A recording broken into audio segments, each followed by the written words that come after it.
to stand in the midst of you all. ಮತ್ತು ನೀವೆಲ್ಲರ ಮಧ್ಯದಲ್ಲಿ ಇಲ್ಲಿ ಬಂದು ನಿಲ್ಲಲಿಕ್ಕೆ ಅವಕಾಶ ಕೊಟ್ಟಂತ ನಮ್ಮ ಸರ್ವಶಕ್ತನಾದ ದೇವರಿಗೆ ನಾವು ವಂದನೆಯನ್ನು ಹೇಳ್ತೇನೆ. అందరి మధ్యలో నిలవబడడానికి అవకాశం ఇచ్చిన సర్వశక్తుడైన యేసయ్యకే మహిమ కలుగుగాక. హల్లెలూయా హల్లెలూయా. I'm so thankful for the pastor and the family and all the elders, to you all. Bottom of our heart, I'm really thankful to you all. ಮತ್ತೆ ಇಲ್ಲಿರುವಂತಹ ಸಭಾಪಾಲಕರು ಅವರ ಕುಟುಂಬ ಸಮೇತವಾಗಿ ಮತ್ತು ಸಭೆಯ ಹಿರಿಯರು ಯಾರಿದ್ದರು ಎಲ್ಲರಿಗೂ ನಮ್ಮ ಹೃತ್ಪೂರ್ವಕವಾದಂತಹ ಧನ್ಯವಾದಗಳನ್ನು ಹೇಳ್ತೇವೆ. పాస్టర్ గారికి కుటుంబానికి సంఘస్థులందరికీ కూడా నా హృదయపూర్వకమైన వందనాలు తెలియజేస్తున్నాను. Amen. Amen. I'm so thankful to dear sister Kasturi Akka and Ruth and all. They are the family I know here. ಇಲ್ಲಿರುವಂತಹ ಕಸ್ತೂರಿ ಅಕ್ಕ ಅವರು ಮತ್ತು ಅವ್ರ ಮಗಳಾದ ರೂತ್ ಅವರು, ಅವರಿಗೆ ನಾನು ಕೂಡ ವಂದನೆಯನ್ನು ಹೇಳ್ತೇನೆ. ಯಾಕಂದ್ರೆ ನಮಗೆ ಗೊತ್ತಿರುವಂತಹ ಕುಟುಂಬ ಅವರೇ ಆಗಿದ್ದಾರೆ. కస్తూరి సిస్టర్ మన రోజు వాళ్ళ కుటుంబం మాత్రమే తెలుసుకుంటారు. వాళ్ళని బట్టి కూడా దేవుని నేను వందిస్తున్నాను. Thank you for trusting us and introducing for the pastor. ನಮ್ಮನ್ನು ನೀವು ನಂಬಿ ನಿಮ್ಮ ಸಭಾಪಾಲಕರಿಗೆ ನೀವು ಭೇಟಿ ಮಾಡಿಸಿದ್ದಕ್ಕಾಗಿ ನಿಮಗೆ ಕೃತಜ್ಞತೆಯನ್ನು ಹೇಳ್ತೇನೆ. నన్ను నమ్మి మీరు పాస్టర్ గారిని పరిచయం చేసినందుకు మీకు కృతజ్ఞతలు తెలియజేస్తున్నాను. Amen. Amen. Are you ready to hear the word of God? ನೀವು ದೇವರ ವಾಕ್ಯವನ್ನು ಕೇಳಲಿಕ್ಕೆ ಸಿದ್ಧರಾಗಿದ್ದೀರೋ? మీరందరూ దేవుని వాక్యం సిద్ధంగా ఉన్నారా?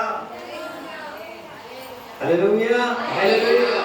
How many people are really very hunger not for the food or the word of God? ಎಷ್ಟು ಜನ ನೀವು ನಿಜವಾಗಿಯೂ ಹಸಿದವರಾಗಿದ್ದೀರಾ ಊಟಕ್ಕಲ್ಲ ದೇವರ ವಾಕ್ಯಕ್ಕೆ? ఎంతమంది నిజంగా దేవుని వాక్యం కోసం ఆహారం కోసం కాదు వాక్యం కోసం ఆశగా ఉన్నారు ఇక్కడ? Amen. Amen. I'm very happy to see you all. ನೀವೆಲ್ಲರನ್ನು ನೋಡ್ಲಿಕ್ಕೆ ನಾನು ಬಹಳಷ್ಟು ಆನಂದವುಳ್ಳವನಾಗಿದ್ದೇನೆ. మీ అందరినీ చూడడం చాలా సంతోషంగా ఉంది. Amen. Amen. Okay. Now, before we go to the word of God, we just bow our heads and we pray and we start the word of God. ನಾವು ದೇವರ ವಾಕ್ಯದಲ್ಲಿ ಹೋಗುವುದಕ್ಕಿಂತ ಮುಂಚೆ ನಮ್ಮ ತಲೆಯನ್ನು ಬಾಗಿಸಿ ನಾವು ದೇವರ ಕಡೆ ಪ್ರಾರ್ಥನೆ ಮಾಡಿಕೊಂಡು ವಾಕ್ಯದಲ್ಲಿ ಹೋಗೋಣ. దేవుని వాక్యం వినడానికి ముందుగా మన తలలో ఉంచి మనం ప్రార్థించుకొని దేవుని వాక్యం విందాం. Father, in the name of Jesus, oh Lord, I pray for each and every one of them, Lord. ತಂದೆಯಾದ ದೇವರೇ, ಯೇಸುವಿನ ನಾಮದಲ್ಲಿ ಇಲ್ಲಿರುವಂತಹ ಪ್ರತಿಯೊಬ್ಬರಿಗೋಸ್ಕರ ನಾನು ಪ್ರಾರ್ಥಿಸ್ತೇನೆ. తండ్రి అయిన దేవా, ఇక్కడ ప్రతి ఒక్కరిని మీ కృపా హస్తాలకు అప్పగించి ప్రార్థిస్తున్నాను. Father God, bless them in such a way, God, so that, oh God, the word may sink down in their hearts, oh Lord. ತಂದೆಯಾದಂತಹ ದೇವರೇ, ನೀನು ಇವರನ್ನು ಎಷ್ಟು ಆಶೀರ್ವದಿಸು ಎಂಬುದಾಗಿ ನಾನು ಬೇಡುತ್ತೇನೆ. ಅಂದ್ರೆ ವಾಕ್ಯವು ಅವರ ಜೀವಿತದಲ್ಲಿ ಅದು ಆಶೀರ್ವಾದವಾಗಿ ಕಾರ್ಯ ಮಾಡಬೇಕು. అయ్యా, నీ వాక్యము ప్రతి ఒక్కరి జీవితంలో ఆశీర్వాదకరంగా ఉండలాగున మీరు దీవించండి ప్రభువా. Father, in the name of Jesus, oh God, ಯೇಸುವಿನ ನಾಮದಲ್ಲಿ ತಂದೆಯೇ, యేసు నామములో తండ్రి, Lord, bless them in the mighty name of Jesus. Let them hear the word and be blessed in the name of Jesus, oh God, I pray. ಅಪ್ಪ, ಮಹಾಶಕ್ತಿಯುತವಾದ ಯೇಸುವಿನ ನಾಮದಲ್ಲಿ ಅವರನ್ನು ಆಶೀರ್ವದಿಸು. ಅವರು ಕೇಳುವಂತ ವಾಕ್ಯವು ಹೃದಯದಲ್ಲಿ ನಾಟಲ್ಪಟ್ಟು ಅದು ಆಶೀರ್ವಾದವಾಗಿ ಇರಲಿ. సర్వశక్తివంతుడైన యేసుక్రీస్తు నామములో వాడు దీవించండి ప్రభువా. వినే వాక్యం వాడు హృదయంలో నాటబడి వాడు దీవెన పొందినట్లుగా మీరు కార్యం జరిగించండి. Every spirit of, oh Lord, that is distracting this place, Lord, I command in the name of Jesus, oh God, to leave this place, oh God. ಅಪ್ಪ, ಕರ್ತನೇ, ಪ್ರತಿಯೊಂದು ಗಲಿಬಿಲಿ ಪಡಿಸುತ್ತಿರುವಂತ ಪ್ರತಿಯೊಂದು ಆತ್ಮಗಳನ್ನು ಯೇಸುವಿನ ನಾಮದಲ್ಲಿ ಗದರಿಸ್ತೇನೆ, ಬಿಟ್ಟು ಹೋಗಲಿ ಎಂಬುದಾಗಿ ಸ್ಥಳದಿಂದ. గలిబిలి చేస్తే ప్రతి గలిబిలి ఆత్మను యేసుక్రీస్తు నామములో నేను గద్దిస్తూ ఉన్నాను. విడిచి వెళ్ళమని ఆజ్ఞాపిస్తున్నాను. Cover each and every one, oh Lord, with your blood. In Jesus' name I pray, Father. ಅಪ್ಪ, ಪ್ರತಿಯೊಬ್ಬರನ್ನು ನಿನ್ನ ರಕ್ತದಿಂದ ಮುಚ್ಚಿ ನೀನು ಕಾಪಾಡಬೇಕೆಂಬುದಾಗಿ ನಾನು ಪ್ರಾರ್ಥಿಸ್ತೇನೆ. నీ రక్తపు కోటలో ప్రతి ఒక్కరిని మరుగు చేసి కాపాడని ప్రార్థిస్తున్నాను. In Jesus' name I pray, Lord, amen. ಯೇಸುವಿನ ನಾಮದಲ್ಲಿ ಪ್ರಾರ್ಥಿಸ್ತೇನೆ ಕರ್ತನೇ, ಆಮೆನ್. యేసు నామములో తండ్రి, ఆమేన్. Hallelujah. Hallelujah. Hallelujah. Hallelujah.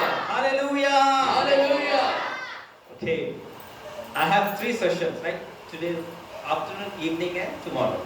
Yeah, this one and evening tomorrow. Yes, 3 sessions I have. ನನಗೆ 3 ಸೆಷನ್ ಕೂಟಗಳಿದ್ದಾವೆ ಈಗ ಕೊಡಲ್ಪಟ್ಟಿದೆ.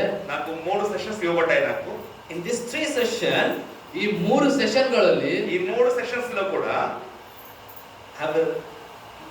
may God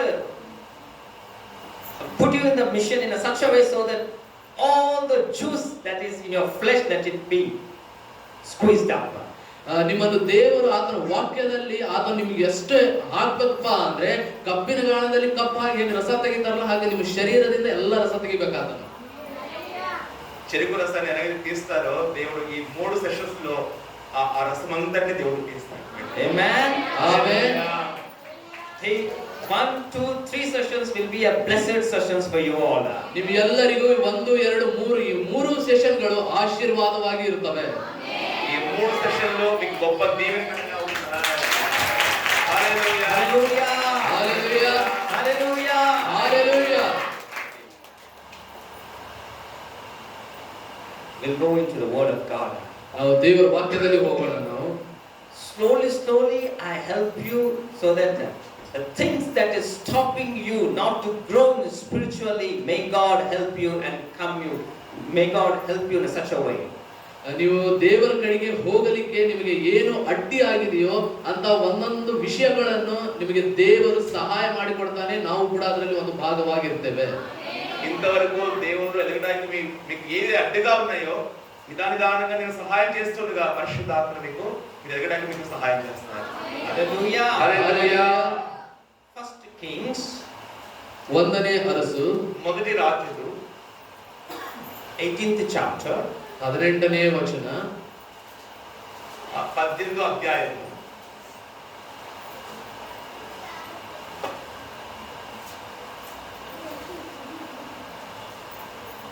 you can read from verse 30. 30. 30ನೇ ವಚನದಿಂದ ನೀವು ಓದಿಕೊಳ್ಳಬಹುದು. This is a very famous scripture. ಇದು ಬಹಳಷ್ಟು ಪ್ರಖ್ಯಾತಿ ಹೊಂದಿದಂತ ವಚನ ಇದು. You all know that this scripture from your childhood from Sunday school. ಮತ್ತು ಈ ಒಂದು ವಾಕ್ಯವನ್ನು ಈ ಒಂದು ವಚನವನ್ನು ನೀವು ಚಿಕ್ಕವರಿದ್ದಾಗಿನಿಂದನೂ ನೀವು ಕೇಳಿರಬಹುದು ಕೆಲವೊಂದಿಷ್ಟು ಮಂದಿ. చాలా ప్రాముఖ్యమైనటువంటి వచనము. మీరు చిన్ననాటి నుంచి కూడా ఈ వాక్యాన్ని విన్నటువంటి వచనం ఇది. How many people know about Elijah? ಎಷ್ಟು ಜನರಿಗೆ ನಿಮಗೆ ಎಲಿಯನ ಬಗ್ಗೆ ಗೊತ್ತು? ఎంతమందికి ఏలియా గురించి తెలుసు? ఏలియా గురించి విన్నారు? Okay, what do you know about Elijah? ನಿಮಗೆ ಎಲಿಯನ ಬಗ್ಗೆ ಏನು ಗೊತ್ತು? ఏలియా గురించి మీకు ఏం తెలుసు? ఏలియా గురించి ఏం తెలుసా? ಒಳ್ಳೆ ಪ್ರಾರ್ಥನಾ ವೀರ. Ah, ಒಳ್ಳೆ ಪ್ರಾರ್ಥನಾ. right, good. ಆಮೇಲೆ ಒಳ್ಳೆಯದು. ಮುಂದೆ ವೆರಿ ಗುಡ್. ಮತ್ತೆ ನೋಡಿ ಅಷ್ಟೇ ನಾ ಸಂಡೇ ಸ್ಕೂಲ್ ಒಳಗೆ ನೀವೇನು ಕಲ್ತಿಲ್ಲ ಎಲೈಜಾ ಬಗ್ಗೆ? ಅವಲೋಕನಕ್ಕೆ ಕನ್ನಡ. ಹಾ, ಅವಲೋಕನಕ್ಕೆ ಕನ್ನಡ.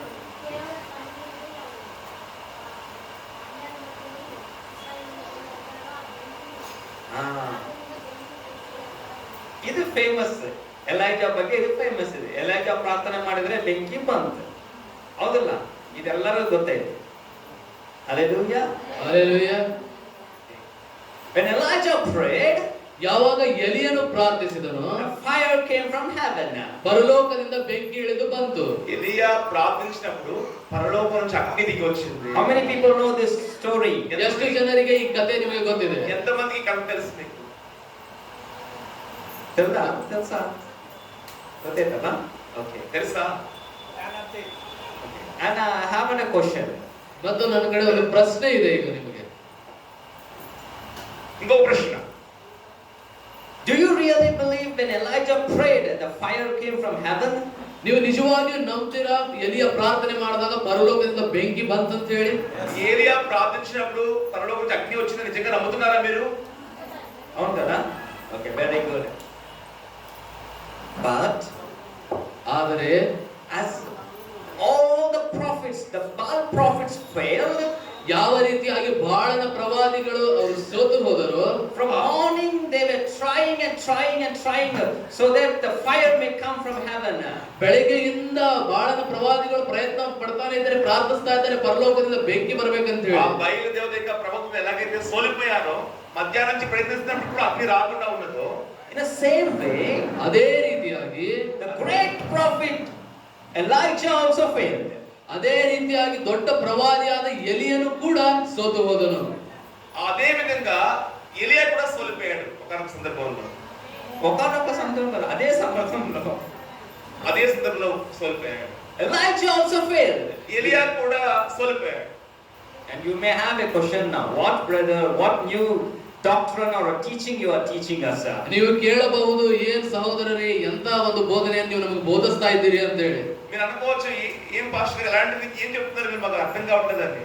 చిన్నప్పటి నుంచి మేము ఇంతనే ನಮ್ಮ కథ ఎలాజా ప్రేయర్ చేస్తున్నలే అగ్గి వచ్చింది పైనుంచి.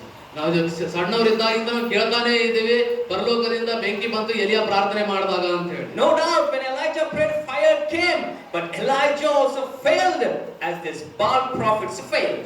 ಎಲಿಯನ್ನು ಪ್ರಾರ್ಥಿಸಿದಾಗ ಬೆಂಕಿ ಬಂತು, ಅದರಲ್ಲಿ ಏನು ನಿಮಗೆ ಸಂದೇಹ ಇಲ್ಲ.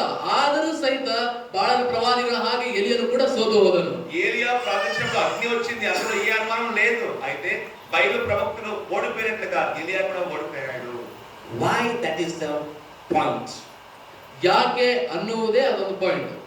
ఎలా ఎందుకు అలా జరిగింది? When Elijah stood before the altar, ಯಾವಾಗ ಎಲಿಯನು ಆ ಒಂದು ಯಜ್ಞವೇದಿಯ ಮುಂದೆ ನಿಂತುಕೊಂಡನು, ఎప్పుడైతే ఏలియా ఆ బలిపీఠం ముందు నిలబడ్డాడో, when he prayed, ಯಾವಾಗ ಆತನು ಪ್ರಾರ್ಥಿಸಿದನು, ఎప్పుడైతే అతను ప్రార్థించాడో, when he said amen, ಯಾವಾಗ ಆತನು ಆಮೆನ್ ಅಂತ ಹೇಳಿದನು, ఎప్పుడైతే ఆమేన్ అని చెప్పాడో, a fire need to come from heaven. ಪರಲೋಕದಿಂದ ಬೆಂಕಿ ಅನ್ನೋದು ಬರಬೇಕಿತ್ತು. పరలోకం నుంచి అగ్ని రావాల్సి ఉంది. But when he said amen, ಆದ್ರೆ ಯಾವಾಗ ಆತನು ಆಮೆನ್ ಅಂತ ಹೇಳಿ ಹೇಳ್ತಾನೋ, ఎప్పుడైతే ఆమేన్ అని చెప్పాడో, the fire didn't came. ಆ ಬೆಂಕಿ ಬರಲಿಲ್ಲ. ఆ అగ్ని రాలేదు. I have an answer. ಅದಕ್ಕೆ ಉತ್ತರ ನನಗೆ ಗೊತ್ತು, ನನ್ನ ಕಡೆ ಇದೆ. జవాబు నా దగ్గర ఉంది. That answer is not from my own. That answer is from the Bible. ಆ ಉತ್ತರ ನನ್ನ ಆಲೋಚನೆಯಿಂದ ಬಂದಿದ್ದಲ್ಲ, ಆ ಉತ್ತರ ಸತ್ಯವೇದದಲ್ಲಿನೇ ಇದೆ. జవాబు ఉంది. ఆ జవాబు నా సొంత నా ఆలోచన కాదు, వాక్యం నుంచి జవాబు ఉంది. I am not giving this answer different from any other books. ಅದು ನಾನು ಬೇರೆ ಯಾವುದೇ ಒಂದು ಪುಸ್ತಕವನ್ನು ನೋಡಿಬಿಟ್ಟು ನಾನು ನಿಮಗೆ ಉತ್ತರ ಕೊಡ್ತಾ ಇಲ್ಲ. వేరే ఇతర పుస్తకాల నుంచి మీకు జవాబు చెప్పట్లేదు, దాంట్లోనే బైబిల్లోనే జవాబు ఉంది. If it is in the Bible, ಅದು ಸತ್ಯವೇದದಲ್ಲಿ ಇರುವುದಾದ್ರೆ, అది బైబిల్లో ఉన్నట్లయితే then you need to believe it. ನೀವು ಅದನ್ನು ನಂಬಬೇಕು. మీరు ఖచ్చితంగా దాన్ని నమ్మాలి మీరు. Amen. Amen. Okay, now we go very deeper and deeper about the story about the Elijah.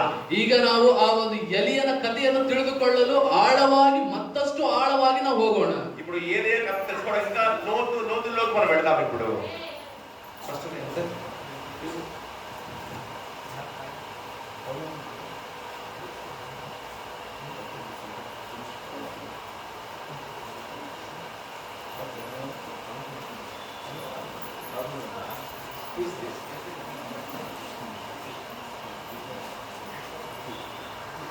Called Ahab, the king Ahab. ಇಸ್ರಾಯೇಲರಲ್ಲಿ ರಾಜನಾದಂತ ಒಬ್ಬ ಅಹಾಬನಿದ್ದನು.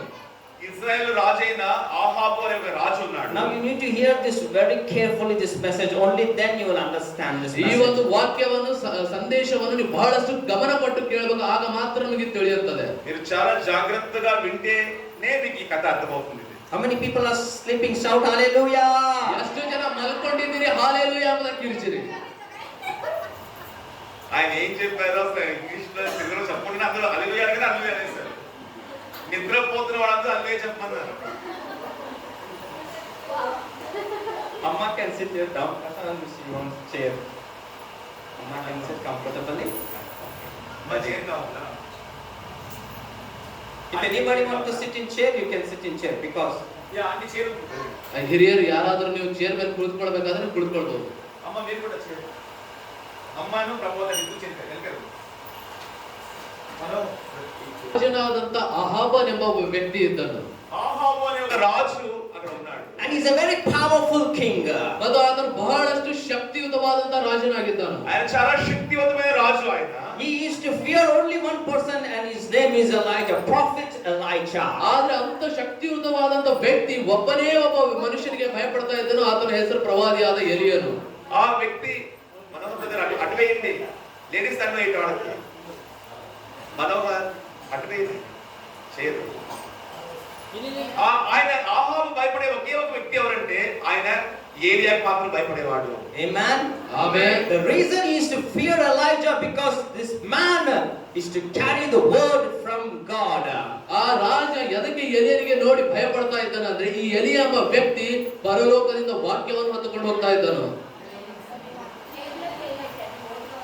ಅಲ್ಲಿ ಚೇರ್ ಖಾಲಿ ಇದೆಯಲ್ಲ, ಅದು ತಗೊಂಡೋಗಿ కూర్చోండి. అని మీరు కూర్చోండి.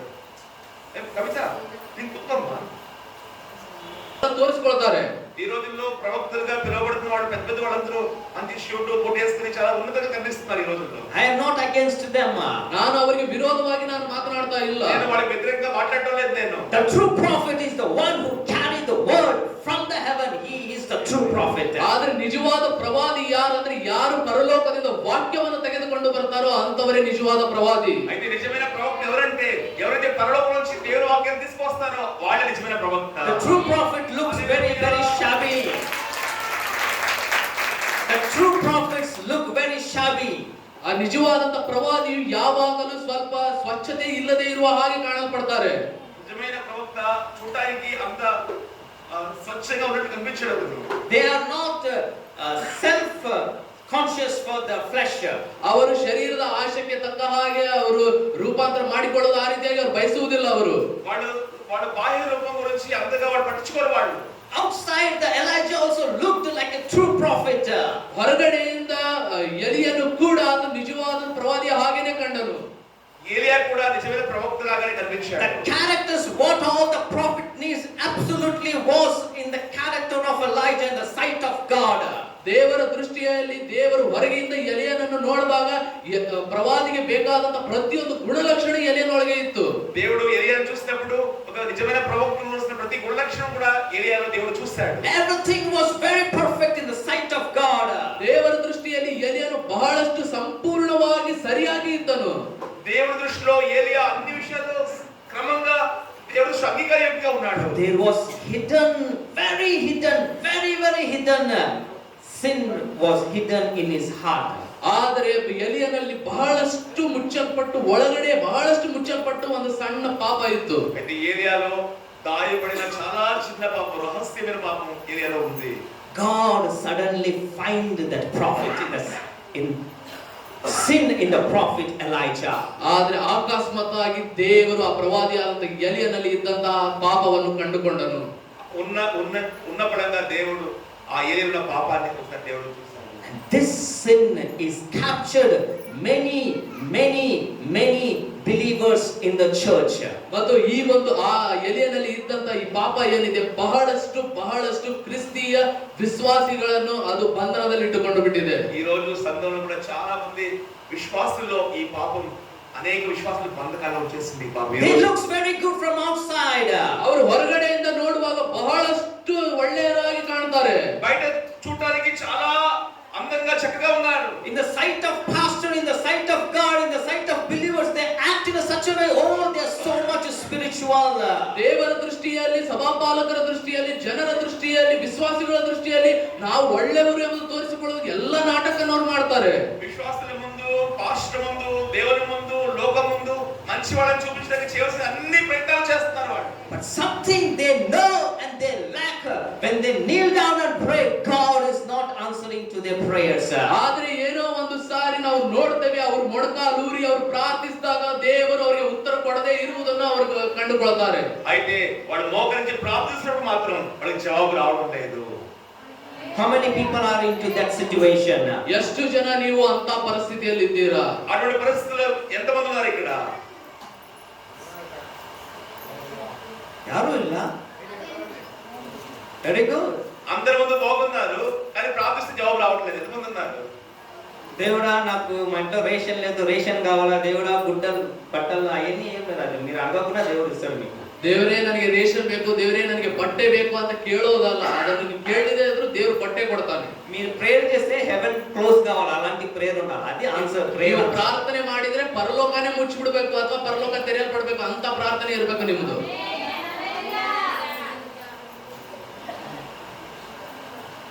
You have that capacity. ಅಂತ ಒಂದು ಸಾಮರ್ಥ್ಯ ನಿಮ್ಮಲ್ಲಿ ಇದೆನಾ? అటువంటి సామర్థ్యం మీరు కలిగి ఉన్నారా? మీకడ ఒక ఎబిలిటీ ఉందా? నేను ప్రార్థన చేస్తే దేవుడు ఇన్స్టంట్ గా నా ప్రార్థన ఆలకిస్తాడు. ನಾನು ಪ್ರಾರ್ಥನೆ ಮಾಡಿದ್ರೆ ದೇವರು ನನಗೆ ಆ ಕ್ಷಣವೇ ನನಗೆ ಉತ್ತರ ಕೊಡ್ತಾನೆ ಅಂತ ಹೇಳುವಂತ ಸಾಮರ್ಥ್ಯ ನಿಮಗಿದೆನಾ? ఉందా?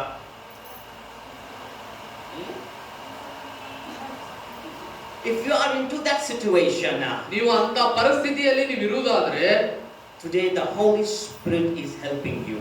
ಇವತ್ತು ಪವಿತ್ರಾತ್ಮ ದೇವರು ನಿಮಗೆ ಸಹಾಯ ಮಾಡಲಿಕ್ಕಿದ್ದಾರೆ. అటువంటి పరిస్థితుల్లో ఉంటే మీరు పైకి మాట్లాడబడి ప్రార్థన జవాబులాంటి పరిస్థితులు ఉంటే ఈరోజు పరిశుద్ధాత్మ మీకు సహాయం చేస్తారు. Hallelujah. Hallelujah. No man can help you to connect to God. ನೀವು ದೇವರೊಟ್ಟಿಗೆ ಅನ್ಯೋನ್ಯತೆಯನ್ನು ಬೆಳೆಸಲಿಕ್ಕೆ ಯಾವ ಮನುಷ್ಯನು ಕೂಡ ನಿಮಗೆ ಸಹಾಯ ಮಾಡಲಿಕ್ಕೆ ಆಗಲ್ಲ. దేవునితోను అట్లా కలిసి ఉండడానికి ఏ మనిషి మీకు సహాయం చేయలేడు. Only God can connect to the God. ಕೇವಲ ದೇವರು ಮಾತ್ರ ಆತನು ತನ್ನೊಟ್ಟಿಗೆ ದೇವರೊಟ್ಟಿಗೆ ನಿಮ್ಮನ್ನು ಆ ಅನ್ಯೋನ್ಯತೆಯಲ್ಲಿ ನಡೆಸಬಹುದು. దేవుడు మాత్రమే మరలా తనతో ఐక్యతను తీసుకురావడానికి దేవుడు మాత్రమే మీకు సహాయం చేయగలడు. Hallelujah. మా ద్వారా మాట్లాడేది దేవుడే అయి ఉన్నాడు. And my God whom I serve, the God whom you serve is truly His love on you. ಮತ್ತು ನಾನು ಸೇವಿಸುವಂತ ದೇವರು ಮತ್ತು ನೀವು ಕೂಡ ಸೇವಿಸುವಂತ ದೇವರು ಆತನು ನಿಜವಾಗಿಯೂ ಪ್ರೀತಿ ಮಾಡುವಂತವನಾಗಿದ್ದಾನೆ. నేను సేవిస్తున్న దేవుడు మీరు సేవిస్తున్న దేవుడు నిజంగా ప్రేమ కలిగిన దేవుడై ఉన్నాడు. Hallelujah. Hallelujah. The reason He loves you so much because He lacks the relationship with you. ಆತನು ಯಾಕೆ ಅಷ್ಟು ಹೆಚ್ಚಾಗಿ ನಿಮ್ಮ ಮೇಲೆ ಆತನು ಪ್ರೀತಿ ತೋರಿಸ್ತಾನೆ ಅಂದ್ರೆ ಆತನು ನಿಮ್ಮೊಟ್ಟಿಗೆ ಅನ್ಯೋನ್ಯತೆ ಸಂಬಂಧ ಆತನಿಗೆ ಬೇಕಾಗಿದೆ. ఎందుకు అంతగా ప్రేమిస్తున్నాడంటే మీతో సంబంధం కావాలని ఆశపడుతున్నాడు కాబట్టి. Hallelujah. Hallelujah. You are not desiring to have a fellowship with God, but God is desiring to have a fellowship with you. ನೀವು ದೇವರೊಟ್ಟಿಗೆ ಸಂಬಂಧನ ಇಟ್ಟುಕೊಳ್ಳಬೇಕಂತ ನೀವು ಬಯಸ್ತಾ ಇಲ್ಲ, ಆದ್ರೆ ದೇವರು ನಿಮ್ಮೊಟ್ಟಿಗೆ ಸಂಬಂಧವನ್ನು ಇಟ್ಟುಕೊಳ್ಳಿಕ್ಕೆ ಆತನು ಬಯಸ್ತಾ ಇದ್ದಾನೆ. మీకు ఆస్తి లేదు దేవుడితో సంబంధం కలిగి ఉండాలని, అది దేవుడు ఆశపడుతున్నాడు మీతో సంబంధం కలిగి ఉండాలి. Hallelujah. Hallelujah. When God wants to have a fellowship with you, when God wants to have a fellowship with you, ಯಾವಾಗ ದೇವರು ನಿಮ್ಮೊಟ್ಟಿಗೆ ಒಂದು ಸಂಬಂಧವನ್ನು ಆತನು ಬಯಸ್ತಾನೋ, ఎప్పుడైతే దేవుడు మీతో ఒక సంబంధాన్ని ఆశ కోరుకుంటాడో, you are looking very beautiful from outside. ನೀವು ಹೊರಗಿನಿಂದ ಬಹಳಷ್ಟು ಸುಂದರವಾಗಿ ಕಾಣ್ತಾ ಇದ್ದೀರಾ. బయటికి చాలా అందంగా కనిపిస్తున్నావు, అన్ని బాగున్నాయి. You come every prayer meetings that conducts in the church. ಸಭೆಯಲ್ಲಿ ಮಾಡುವಂತ ಪ್ರತಿಯೊಂದು ಪ್ರಾರ್ಥನೆ ಕೂಟಗಳಿಗೆ ನೀವು ಬರ್ತೀರಾ. సంఘంలో ఏర్పరిచిన ప్రతి ప్రార్థన కూడికి వస్తావు. You are faithful in everything. Your work is faithful. Your giving is faithful. Everything is faithful. ನೀವು ಮಾಡುವಂತ ಕೆಲಸದಲ್ಲಿ ನೀವು ನಂಬಿಗಸ್ತರಾಗಿದ್ದೀರಾ, ಕೊಡುವಂತ ಕಾಣಿಕೆಯಲ್ಲಿ ನಂಬಿಗಸ್ತರಾಗಿದ್ದೀರಾ, ನೀವು ಪ್ರತಿಯೊಂದರಲ್ಲಿ ನೀವು ನಂಬಿಗಸ್ತರಾಗಿದ್ದೀರಾ. ఈ పనిలో మీరు నమ్మకంగా ఉన్నారు, ఇచ్చే కానుకలో నమ్మకంగా ఉన్నారు, ప్రతి పనిలో కూడా నమ్మకంగా మీరు పనిచేస్తున్నారు. Everything is very good. ಪ್ರತಿಯೊಂದು ಒಳ್ಳೆಯದಾಗಿನೇ ಕಾಣ್ತಾ ಇದೆ. ప్రతి ఒక్కటి కూడా చాలా చక్కగా కనిపిస్తుంది. But one thing is lack is between you and God is the relationship. ಆದ್ರೆ ಒಂದು ವಿಷಯ ನಿಮ್ಮಲ್ಲಿ ಮತ್ತು ದೇವರ ಮಧ್ಯದಲ್ಲಿ ಕೊರತೆಯಾಗಿರುವುದು ಅದು ಸಂಬಂಧ. నీకు దేవునికి మధ్యలో పొదువుగా ఉన్నది ఒకటి ఏంటంటే అది సంబంధము. Hallelujah. Hallelujah. And that is stopping you not to grow with God, nor in the midst of the people. ಮತ್ತು ಆ ಒಂದು ವಿಷಯ ನಿಮ್ಮನ್ನು ದೇವರೊಟ್ಟಿಗೆ ಬೆಳೆಯಲಿಕ್ಕೆ ಮತ್ತು ಮನುಷ್ಯರ ದೃಷ್ಟಿಯಲ್ಲಿ ನೀವು ಒಳ್ಳೆಯದಾಗಿ ಇರಲಿಕ್ಕೆ ಅದು ಅಡ್ಡಿ ಆಗ್ತಾ ಇದೆ. ఆ విషయము మీరు దేవుళ్ళలో ఎదగకుండా మనుషులతో మంచిగా ఉండకుండా మీకు అడ్డుగా ఉంది ఆ విషయం. Hallelujah. Hallelujah. We gonna learn what that is stopped when Elijah prayed. ನಾವು ಈ ದಿವಸದಲ್ಲಿ ಕಲಿಯಲಿದ್ದೀವಿ ಏನು ಪ್ರಾರ್ಥನೆ ಎಲಿಯನು ಮಾಡಿದಾಗ ಯಾವ ಒಂದು ವಿಷಯ ಆ ಪ್ರಾರ್ಥನೆಗೆ ಅಡ್ಡಿಯಾಯಿತು ಅಂತ ಹೇಳಿ. ఏలియా ప్రార్థిస్తున్నప్పుడు ఏది అడ్డుగా ఉన్నదనే విషయాన్ని మనం నేర్చుకోబోతున్నాము. How many people really want to have a relationship with God? ಎಷ್ಟು ಜನ ನೀವು ನಿಜವಾಗಿ ನಾವು ದೇವರೊಟ್ಟಿಗೆ ಒಂದು ಒಳ್ಳೆ ಸಂಬಂಧ ನಾನು ಇರಬೇಕಂತ ನೀವು ಭಾವಿಸ್ತೀರಾ? నిజంగా నేను దేవుడితో ఒక మంచి సంబంధం కలిగి ఉండాలని ఎంతవరకు ఆశపడుతున్నాను. Please don't lift your hands simply. ನೀವು ಸುಮ್ಮನೆ ಕೈಯನ್ನು ಮೇಲೆ ಕೆತ್ತಲಿಕ್ಕೆ ಹೋಗಬೇಡ್ರಿ. అందరూ ఎత్తున్నారు, పక్కోళ్ళు ఎత్తున్నారు, ఎత్తండి. నిజంగా మీకు ఆశ ఉంటే ఎత్తండి. I really want to have a friendship with God. ನನಗೆ ನಿಜವಾಗಿ ದೇವರೊಟ್ಟಿಗೆ ಒಂದು ಸ್ನೇಹ ಭೇಟಿ ಎಂಬ ಹಸಿವೆ ಇದ್ದವರು ಮಾತ್ರ ಕೈ ಎತ್ತಿಸಿ. నిజంగా దేవునితో ఒక స్నేహం కావాలి అనే ఒక దాహము ఉన్నవాళ్ళు మాత్రమే కై చేయొద్దండి. Hallelujah. Hallelujah. When Elijah met the king Ahab, ಯಾವಾಗ ಎಲಿಯನು ರಾಜನಾದ ಆಹಾಬನನ್ನು ಭೇಟಿಯಾದನೋ, ఎప్పుడైతే ఏలియా ఆహాబును కలుసుకున్నాడో, and he says to the king Ahab, ಅದು ಎಲಿಯನು ರಾಜನಾದ ಆಹಾಬನಿಗೆ ಈ ಮಾತನ್ನು ಹೇಳ್ತಾ ಇದ್ದಾನೆ. ఆహాబుతో ఈయనగా అంటున్నాడు. and King Ahab says, "Oh, where are you, Elijah, the servant of God Almighty, for 3.5 years?" ಓ ಎಲಿಯನೇ, ಸರ್ವಶಕ್ತನ ಸೇವಕನೇ, 3.5 ವರ್ಷ ನೀನು ಎಲ್ಲಿದ್ದಿ ಅಂತ ಕೇಳಿದನು. ఓ ఏలియా, సర్వశక్తిమంతుడైన దేవుని ప్రవక్త, 3.5 సంవత్సరాలు ఎక్కడికి వెళ్ళిపోయావు? Where you were there? ನೀನು ಎಲ್ಲಿ ಇದ್ದಿ ಇಷ್ಟು ದಿವಸ? ఇన్ని రోజులు ఎక్కడ ఉన్నావు? You are the man who shut the heaven. ಆ ಪರಲೋಕವನ್ನು ಮುಚ್ಚಿದಂತ ಮನುಷ್ಯನು ನೀನಾಗಿದ್ದೀಯ. Where you were? ನೀನು ಎಲ್ಲಿ ಇದ್ದಿ? నువ్వు ఎక్కడ ఉన్నావు? Elijah says, ಒಂದು ಎಲಿಯನು ಈ ರೀತಿಯಾಗಿ ಹೇಳ್ತಾನೆ, if you want me to open the heaven, ನಾನು ಪರಲೋಕವನ್ನು ತೆರೆಯಬೇಕೆಂಬುದಾಗಿ ನೀನು ಆಸೆ ಮಾಡಿದರೆ, నేను పరలోకం తెరవాలని ఆశిస్తే, and I have a challenge with you, ಮತ್ತು ನಾನು ನಿನ್ನೊಟ್ಟಿಗೆ ಒಂದು ಸವಾಲನ್ನು ನಾನು ಹಾಕ್ತೇನೆ, నేను నీతో ఒక సవాలు చేస్తాను. and he says, ಮತ್ತು ರಾಜನು ಹೇಳ್ತಾನೆ, all the prophets that you have, all the Baal prophets, let them come to the Mount Carmel. ಮತ್ತು ಪ್ರವಾದಿಯಾದ ಎಲಿಯನು ರಾಜನಿಗೆ ಹೇಳ್ತಾನೆ, ನಿಮ್ಮಲ್ಲಿ ಇರುವಂತ ಪ್ರತಿಯೊಂದು ಬಾಳನ ಪ್ರವಾದಿ ಆ ಕರ್ಮೇಲ್ ಬೆಟ್ಟದ ಮೇಲೆ ಬರಲಿ ಅಂತ ಹೇಳಿ. ఎలే చెప్తాడు, మీకున్న మీ బయలు ప్రవక్తలందరూ కూడా ఆ కర్మేలు ప్రవక్తలకు రానివ్వండి అంటున్నాడు. And I am the only one prophet of God. ಮತ್ತು ನಾನೇ ಒಬ್ಬನೇ ಆ ಸರ್ವಶಕ್ತನಾದಂತ ದೇವರ ಪ್ರವಾದಿಯು. అయితే సర్వశక్తివంతుడైన దేవుని ప్రవక్తని ఒక్కడే ఉంటాను. I have a challenge with you and with your prophets. ನಿನ್ನೊಟ್ಟಿಗೆ ಮತ್ತು ನಿನ್ನ ಪ್ರವಾದಿಗಳೊಟ್ಟಿಗೆ ನಾನು ಸವಾಲನ್ನು ನಾನು ಬಿಡ್ತೇನೆ. నేను నీతోను నీ ప్రవక్తలతో నేను సవాల్ చేస్తున్నాను. We're gonna cut a bull and we're gonna lay on the altar. ನಾವು ಒಂದು ಹೋರಿಯನ್ನು ಒಂದು ಕೋಣವನ್ನು ಕಡಿದು ನಾವು ಯಜ್ಞವೇದಿಯ ಮೇಲೆ ನಾವು ಹಾಕೋಣ. ఒక ప్రాణిని మనం కత్తిరించి యజ్ఞ బలిపీఠం మీద పెడదాము. We call on the names of the gods whom you serve and the God whom I serve. If the fire comes, he is the real God. ನೀವು ನಿಮ್ಮ ದೇವರ ಹೆಸರಿನ ಮೇಲೆ ನೀವು ಪ್ರಾರ್ಥನೆ ಮಾಡ್ರಿ, ನಾನು ನನ್ನ ಹೆಸರಿನ ನನ್ನ ದೇವರ ಹೆಸರಿನ ಮೇಲೆ ನಾನು ಕೂಗ್ಕೊಳ್ತೇನೆ, ಯಾರು ಪರಲೋಕದಿಂದ ಬೆಂಕಿ ಕಳಿಸ್ತಾರೋ ನೋಡೋಣ ಅಂತ ಹೇಳಿ. మీ దేవుడి నామం పేరు మీరు ప్రార్థన చేయండి, నా దేవుడి పేరు నేను ప్రార్థిస్తాను. ఏ దేవుడి పరలోకం నుంచి అగ్ని పంపిస్తాడో ఆ దేవుడు నిజమైన దేవుడు అని చెప్పి సవాల్ చేస్తాడు. Hallelujah. Hallelujah. See the boldness that Elijah had. ಇಲ್ಲಿ ಎಲಿಯನಿಗೆ ಇದ್ದಂತ ಧೈರ್ಯವನ್ನು ನೀವು ಗಮನಿಸಿರಿ. ఇక్కడ ఏలేకున్న ధైర్యాన్ని చూడండి. He is not speaking with an ordinary man. ಎಲಿಯನಿಗೆ ಸಾಧಾರಣವಾದ ಒಬ್ಬ ಮಾಮೂಲು ವ್ಯಕ್ತಿಗೆ ಮಾತನಾಡ್ತಾ ಇಲ್ಲ. ఏలియా మామూలు వ్యక్తితో మాట్లాడటం లేదు ఇక్కడ. He is speaking to the king. ಆತನು ರಾಜನೊಟ್ಟಿಗೆ ಮಾತನಾಡ್ತಾ For ಇದ್ದಾನೆ. example, ఆ రాజుతో మాట్లాడుతున్నాడు. for example, we are speaking to the prime minister. ಒಂದು ಉದಾಹರಣೆ ನೋಡುವುದಾದ್ರೆ ನಾವು ಹೋಗಿ ಒಂದು ಪ್ರಧಾನ ಮಂತ್ರಿಯೊಟ್ಟಿಗೆ ಮಾತನಾಡುವುದು. ఉదాహరణకి ఒక ప్రధాన మంత్రితో మాట్లాడతారు, ఆ విధంగా ఉంది మాట్లాడుతున్నాడు. It is not a joke. We can go and joke with him. ಅದೇನು ನಾವು ಹೋಗ್ಬಿಟ್ಟು ನಾವು ಅವರೊಟ್ಟಿಗೆ ತಮಾಷೆ ಮಾಡ್ತೀವಿ ಅಂತ ಹೇಳಿ ಅಲ್ಲ ಅದು. ఒక పెద్ద వ్యక్తితో వెళ్ళి తమాషా చేసినట్టు కాదు ఇది. Yes or no? అవునా కాదా? అవునా కదా? See the boldness that Elijah had. If the fire comes, he is the living God. ನೀವು ಎಲಿಯನಿಗಿರುವಂತ ಧೈರ್ಯವನ್ನು ನೀವು ಗಮನಿಸಿರಿ. ಆ ಬೆಂಕಿ ಬಂದರೆ ಆತನೇ ನಿಜವಾದ ದೇವರು ಅಂತ ಹೇಳ್ತಾ ಇದ್ದಾನೆ. మీరు ప్రార్థన చేయండి, ఏ దేవుడు అగ్ని పంపిస్తాడో ఆ దేవుడు నిజమైన దేవుడు అని చెప్తాడు. And Ahab says, ಅದು ಅಹಾಬನು ಈ ರೀತಿಯಾಗಿ ಉತ್ತರ ಕೊಡ್ತಾನೆ. అహాబు ఇదే చెప్తాడు. okay, the deal is done. ಈಗ ಹೇಳ್ತಾನೆ, ಸವಾಲಿಗೆ ನಾವು ಒಪ್ಪಿಕೊಳ್ತೇವೆ, ఓకే మేము ఒప్పుకుంటున్నాము. Now you read this word now. ಈಗ 30ನೇ ವಚನದಿಂದ ನೀವು ಓದಿಕೊಳ್ಳೋಣ.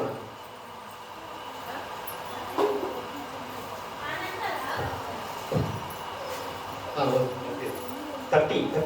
30. 30 వచ్చిన చదువు.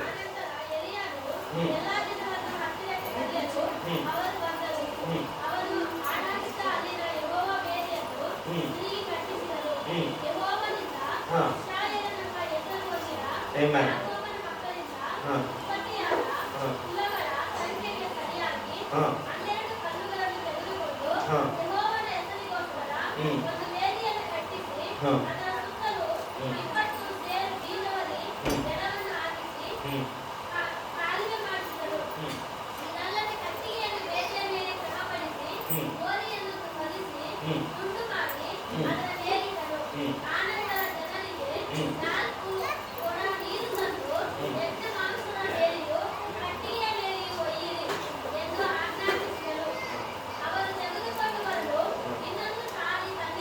ಇಲ್ಲ ನನಗೆ ಇದು ಕಡ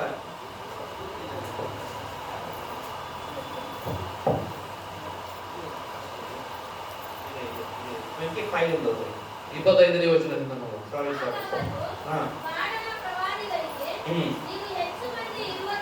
ಹಾ yes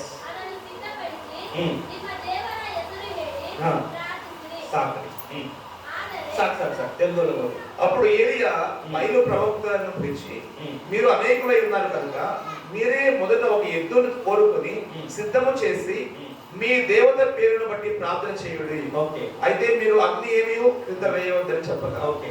Now Elijah said to the prophet of the Baal, ಈಗ ಪ್ರವಾದಿಯಾದ ಎಲಿಯನು ಬಾಳನ ಪ್ರವಾದಿಗಳಿಗೆ ಈ ರೀತಿಯಾಗಿ Choose ಹೇಳ್ತಾನೆ. one. ఏలియా బయలు ప్రవక్తలతో ఈ మాట చెప్తున్నాడు. Choose one bull for yourself. ನೀವು ನಿಮಗೋಸ್ಕರ ಒಂದು ಹೋರಿಯನ್ನು ಆರಿಸಿಕೊಳ್ಳಿರಿ. మీరు ఒక ఎద్దును కోరుకోండి. First you prepare. ಮೊದಲು ನೀವು ಪ್ರಾರ್ಥನೆ ಮಾಡಿರಿ. మొదట మీరు సిద్ధం చేయండి. Because you are many. ಯಾಕಂದ್ರೆ ನೀವು ಬಹಳಷ್ಟು ಜನರಿದ್ದೀರಾ. అంటే మీరు అనేక మంది ఉన్నారు. And they said, okay. ಅದು ಅವ್ರು ಹೇಳಿದ್ರು ಸರಿ ಅಂತ ಹೇಳಿ. వాడు సరి అని చెప్పారు. And they cut the bull. ಈಗ ಅವರು ಹೋರಿಯನ್ನು ಕತ್ತರಿಸಿದ್ದಾರೆ. They lay on the altar. ಅವರು ಯಜ್ಞವೇದಿಯ ಮೇಲೆ ಹಾಕಿದ್ದಾರೆ. అప్పుడు వాడు కత్తిరించి ఎగిరేది పెట్టారు. And now they have started to pray the gods whom they know.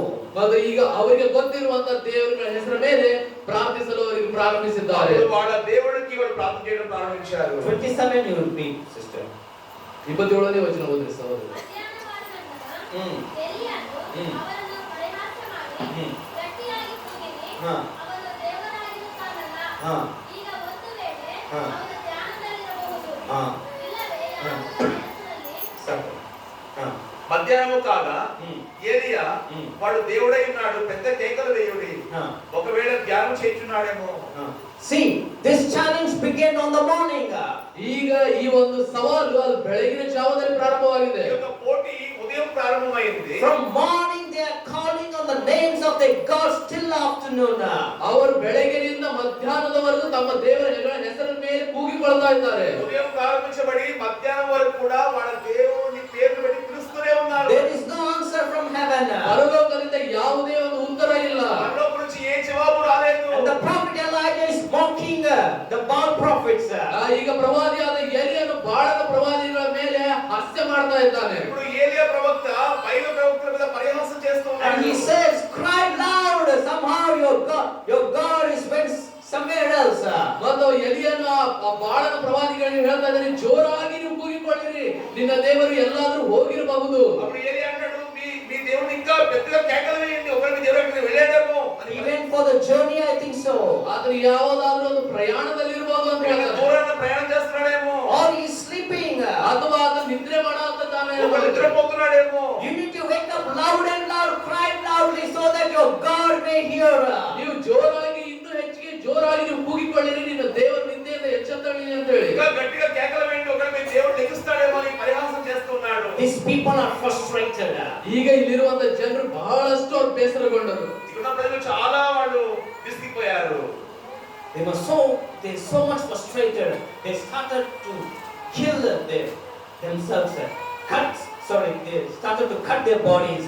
ಅವರು ಎಷ್ಟು ಅವರಿಗೆ ಅಸಹ್ಯ ಆಯ್ತಪ್ಪ ಅಂದ್ರೆ ಅವರು ತಮ್ಮ ಶರೀರದ ಮೇಲೆ ಎಲ್ಲಾ ಗಾಯಗಳನ್ನು ಮಾಡಿಕೊಳ್ತಾ ಅವ್ರು ಕೂಗ್ತಾ ಇದ್ದಾರೆ ತಮ್ಮ వాళ్ళు ದೇವರ ఎంతగా ಹೆಸರಲ್ಲಿ. విసిగిపోయారంటే ఇంకా వాళ్ళ దేవుడు జవాబు ఇవ్వట్లేదని చెప్పి వాళ్ళ దేహాలు గాయాలు చేసుకుంటూ రక్తం కారుతుంటే కూడా గట్టిగా కేకలు వేస్తున్నారు. The blood is running out of their body. ಅವರ ಶರೀರದಿಂದ ರಕ್ತ ಅನ್ನೋದು ಹರಿತಾ ಇದೆ. వాళ్ళ దేవుడి నుంచి రక్తం ప్రవహిస్తూనే ఉంది.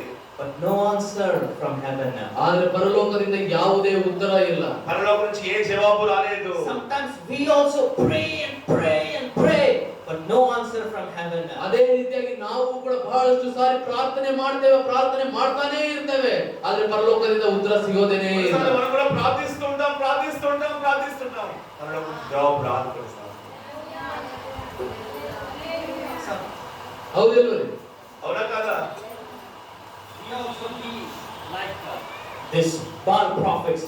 ನಾವು ಕೂಡ ಈ ಬಾಳ ಪ್ರವಾದಿಗಳ ಹಾಗೇನೇ ಇರ್ತೀವಿ ಕೆಲವೊಂದು ಸಾರಿ. కొన్నిసార్లు బయలు ప్రవక్తల వలె మనం కూడా ఉంటాం కొన్నిసార్లు.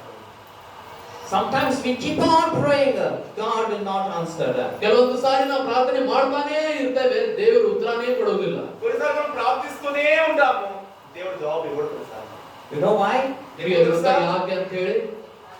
And you come into conclusion there is a God is there or no.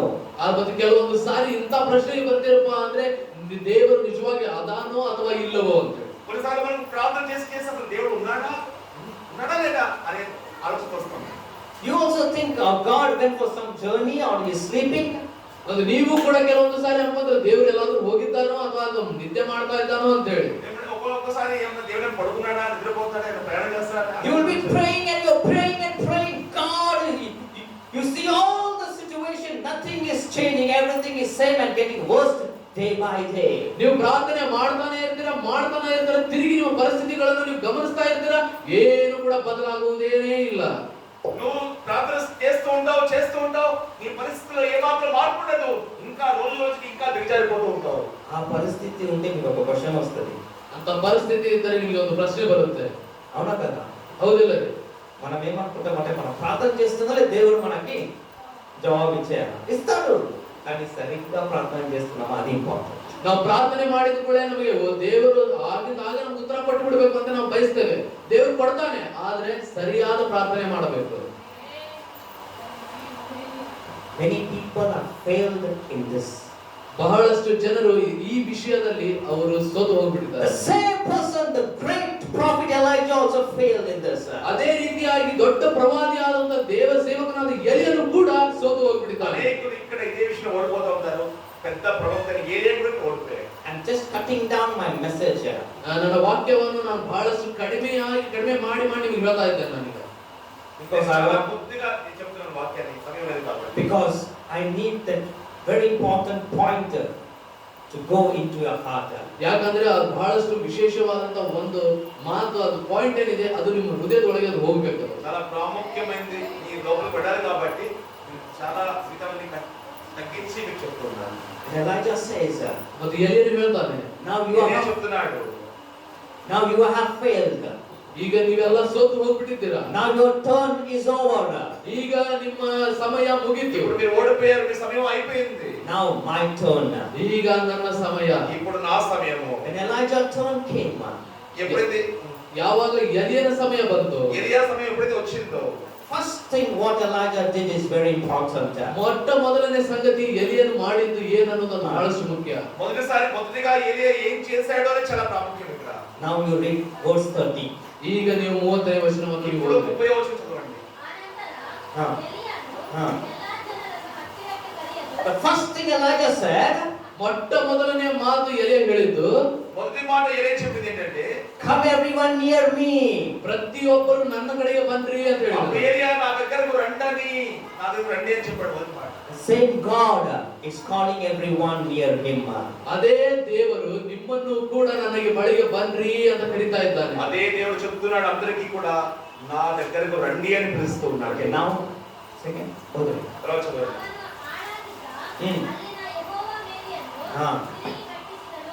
That is very important. ಇದು ಬಹಳಷ್ಟು ಮುಖ್ಯವಾದದ್ದು. ఇది చాలా ప్రాముఖ్యమైనది. అక్కడ కింద మహత్తరమైన యెహోవా బలిపీఠమును బాగు చేసింది. The first thing Elijah did, he repaired the altar. ಮೊದಲನೇ ಸಂಗತಿ ಎಲಿಯಾ ಮಾಡಿದ್ದು, ಆತನು ಯಜ್ಞವೇದಿಯನ್ನು ತಿರುಗಿ ಕಟ್ಟಿದನು. ఏలియా చేసిన మొట్టమొదటి పని పడద్రోయబడిన బలిపీఠాన్ని బాగు చేశాడు. The altar represents prayer. ಆ ಯಜ್ಞವೇದಿ ಅದು ಪ್ರಾರ್ಥನೆಯನ್ನು ಸೂಚಿಸುತ್ತದೆ. ఈ బలిపీఠము అనేది ప్రార్థనను చూపిస్తుంది. How many people, the one who is sitting here, is really your altar is strong or it's weak? ಎಷ್ಟು ಜನ ನೀವು ಕುಳಿತುಕೊಂಡಿರುವವರಲ್ಲಿ ನಿಮ್ಮ ಯಜ್ಞವೇದಿ, ಪ್ರಾರ್ಥನೆಯ ಯಜ್ಞವೇದಿ ಅದು ಗಟ್ಟಿಯಾಗಿ ನಿಂತಿದೆಯೋ ಅಥವಾ ಅದು ಬಹಳಷ್ಟು ವೀಕ್ ಆಗಿದೆ? ఇక్కడ ఉన్న వాళ్ళు ఎంత మందికి మీ ప్రార్థన బలిపీఠం బలంగా ఉంది, అది ఎంత మందికి బలహీనంగా ఉంది ఈ ప్రార్థన బలిపీఠం? If your altar is weak, ನಿಮ್ಮ ಆ ಒಂದು ಯಜ್ಞವೇದಿ ಅದು ಬಲಹೀನವಾಗಿದೆ ಅಂದ್ರೆ, ఒకవేళ ప్రార్థన బలిపీఠం బలహీనంగా ఉన్నట్లయితే, today God is willing to repair. ಈ ದಿವಸದಲ್ಲಿ ದೇವರು ಅದನ್ನು ತಿರುಗಿ ಕಟ್ಟಲಿಕ್ಕೆ ಆತನು ಬಯಸ್ತಾ ಇದ್ದಾನೆ. How many people are willing to be repaired your altar? ಎಷ್ಟು ಜನ ನೀವು ಇಲ್ಲಿ ಬಯಸ್ತೀರಾ ನನ್ನ ಪ್ರಾರ್ಥನೆ ಯಜ್ಞವೇದಿ ತಿರುಗಿ ಕಟ್ಟಲ್ಪಡಬೇಕಂತ ಹೇಳಿ? ప్రార్థన బలిపీఠం వల్ల కట్టబడాలని ఎంతమంది ఆశపడుతున్నారు? Hallelujah. హల్లెలూయా. Say God. ನೀವು ಹೇಳಿದ್ರಿ ದೇವರೇ. చెప్పండి ప్రభువా. Now all the Kannada people say now first, okay? Say God. ದೇವರೇ, repair my altar. ನನ್ನ ಪ್ರಾರ್ಥನೆ ಯಜ್ಞವೇದಿಯನ್ನು ತಿರುಗಿ ಕಟ್ಟು. I am willing. ನಾನು ಬಯಸ್ತೇನೆ. Repair me, Lord. ನನ್ನನ್ನು ನೀನು ತಿರುಗಿ ಕಟ್ಟು ಕರ್ತನೆ. Now all the Telugu people now. Lord, ప్రభువా, I am willing to be repaired my altar. నా ప్రార్థన బలిపీఠాన్ని కట్టుకోవడానికి నేను ఇష్టపడుతున్నాను. Repair me, Lord. నన్ను కట్టండి నాయనా. Only God can do this.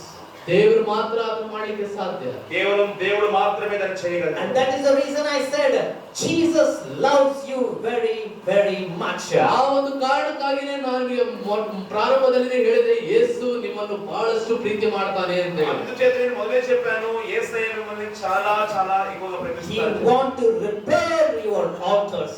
ಆತನು ನಿಮ್ಮ ಪ್ರಾರ್ಥನೆ ಯಜ್ಞವೇದಿಯನ್ನು ತಿರುಗಿ ಕಟ್ಟಲಿಕ್ಕೆ ಆತನು ಇಷ್ಟಪಡ್ತಾ ಇದ್ದಾನೆ. ఈ ప్రార్థన బలిపీఠాన్ని మళ్ళా కట్టడానికి ఆయన ఇష్టపడుతున్నాడు. Hallelujah. Hallelujah. When you are repaired, only then you are connected to God. ಯಾವಾಗ ನೀವು ಆ ಪ್ರಾರ್ಥನೆ ಯಜ್ಞವೇ ತಿರುಗಿ ಕಟ್ಟಲ್ಪಡುತ್ತೋ ಆಗ ಮಾತ್ರ ನೀವು ದೇವರೊಟ್ಟಿಗೆ ಒಂದಾಗ್ತೀರಾ. నీ ప్రార్థన బలిపీఠం మళ్ళా కట్టబడినప్పుడు మళ్ళా దేవుడితో నువ్వు సంబంధం కలిగి ఉంటావు. Hallelujah. Hallelujah. Amen. Amen. Now today is the day of repair for you. ಈ ದಿವಸ ಏನಿದೆ ಅದು ನಿಮಗೆ ತಿರುಗಿ ಕಟ್ಟಲ್ಪಡುವಂತ ದಿವಸವಾಗಿದೆ. ఈ రోజే నీ ప్రార్థన బలిపీఠం మళ్ళా తిరిగి కట్టబడే రోజు. ఆమేన్. హల్లెలూయా. Hallelujah. Hallelujah. And now what happened now? ಈಗ ಮುಂದೆ ಏನಾಯ್ತು ಅಂತ ನೋಡೋಣ. ముందే జరిగి చూద్దాం.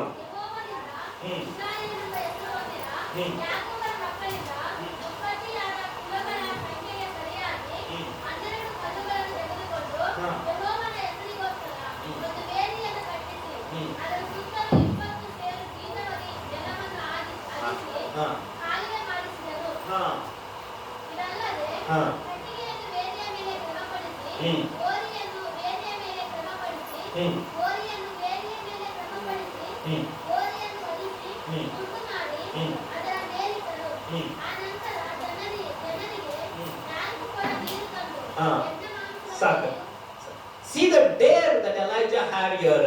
ಈಗ ಇಲ್ಲಿ ಎಲಿಯನಿಗಿರುವಂತಹ ಧೈರ್ಯ ನೋಡ್ರಿ ನೀವು ಈಗ ఎలీయా కూడా ధైర్యాన్ని చూడండి. See the dare.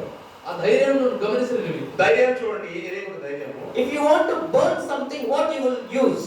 ಈಗ ನೀವು ಏನಾದರೂ ಸುಡಬೇಕಂದ್ರೆ ನೀವು ಏನು ಉಪಯೋಗ ಮಾಡ್ತೀರಾ? దేనిని మీరు కాల్చాలంటే ఏం ఉపయోగిస్తారు మీరు?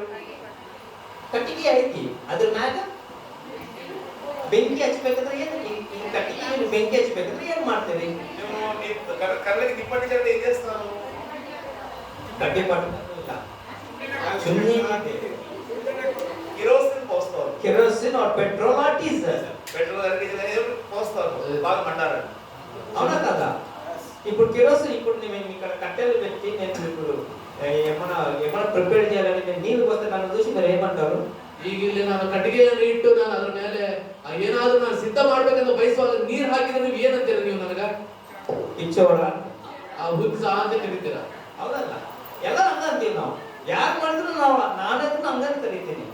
ಎಲ್ಲ ಕಟ್ಟಿಗೆ ಎಲ್ಲ ಸಿದ್ಧ ಮಾಡಿ ಕೆರೋಸಿನ್ ಜಾಗದೊಳಗೆ ಒಂದು ಡಬ್ಬ ಒಂದು ಕ್ಯಾನ್ ನೀರು ಅದ್ರ ಮೇಲೆ ಹಾಕಿದ್ರೆ ನೀವೇನಂತ ಕರೀತೀರ? ಹುಚ್ಚ ಅಂತ. ಯಾಕಂದ್ರೆ ಕಟ್ಟಿಗೆ ಅದು ನೀರಿಂದ ಹತ್ತದ ಇಲ್ಲ. ఎందుకంటే నువ్వు కర్రలకి నిప్పట్టించాలన్నప్పుడు పెట్రోల్ కానీ కిరోసిన్ కానీ వేయాలి. అలాంటి నీరు పోస్తే ఏమంటారు?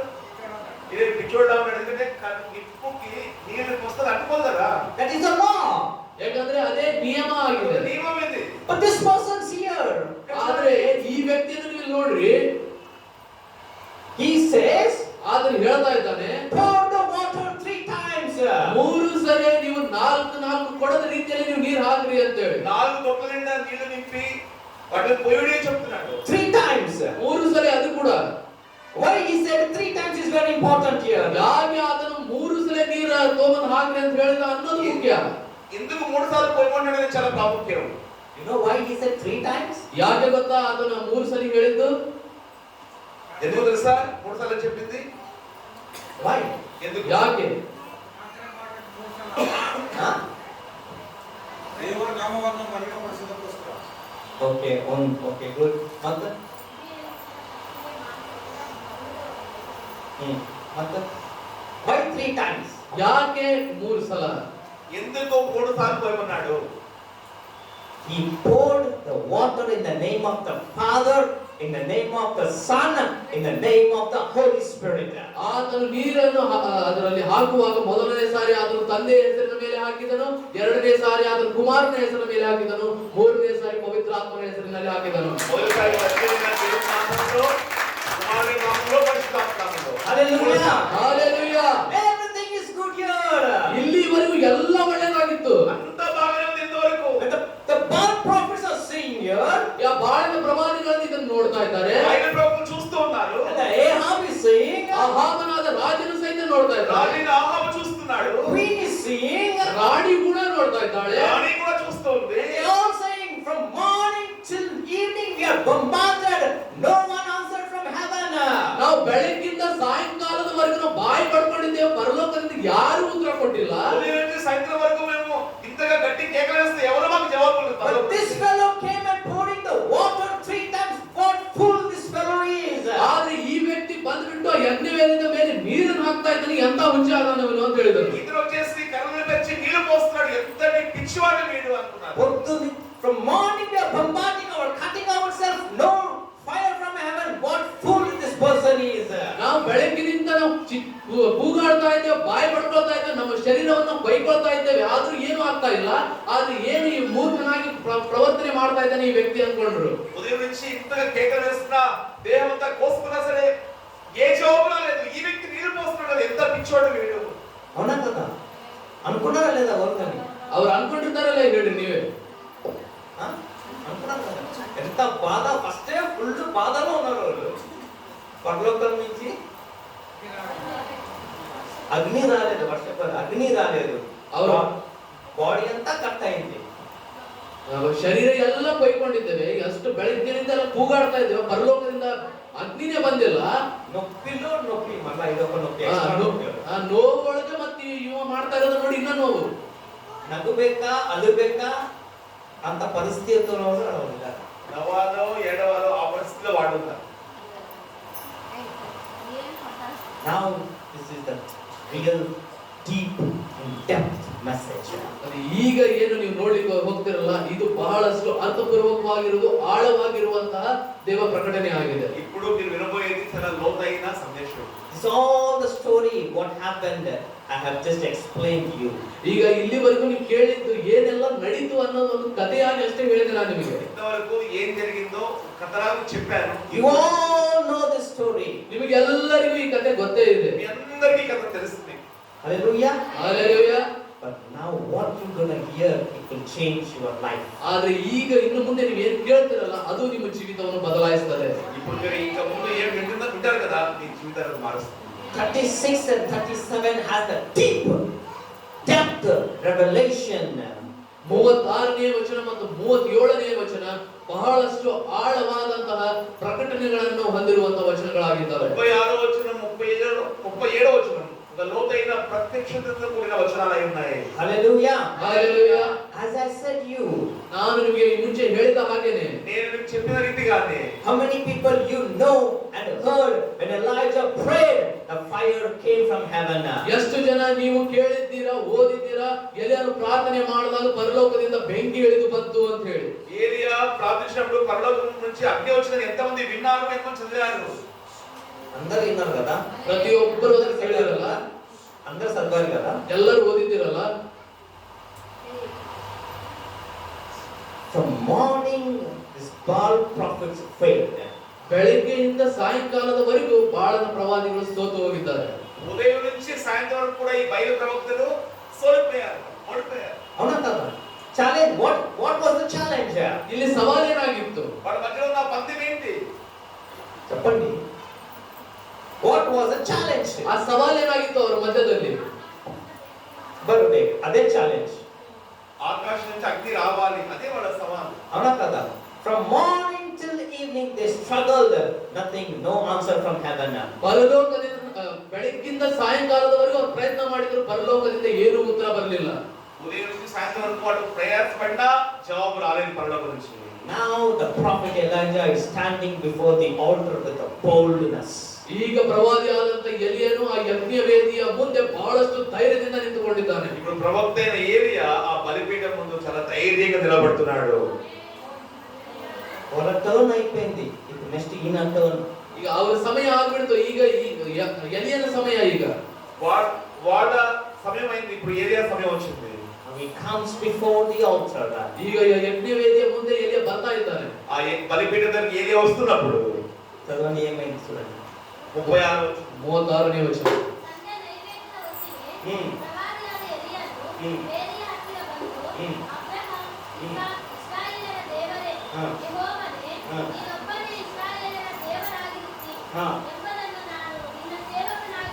Hmm.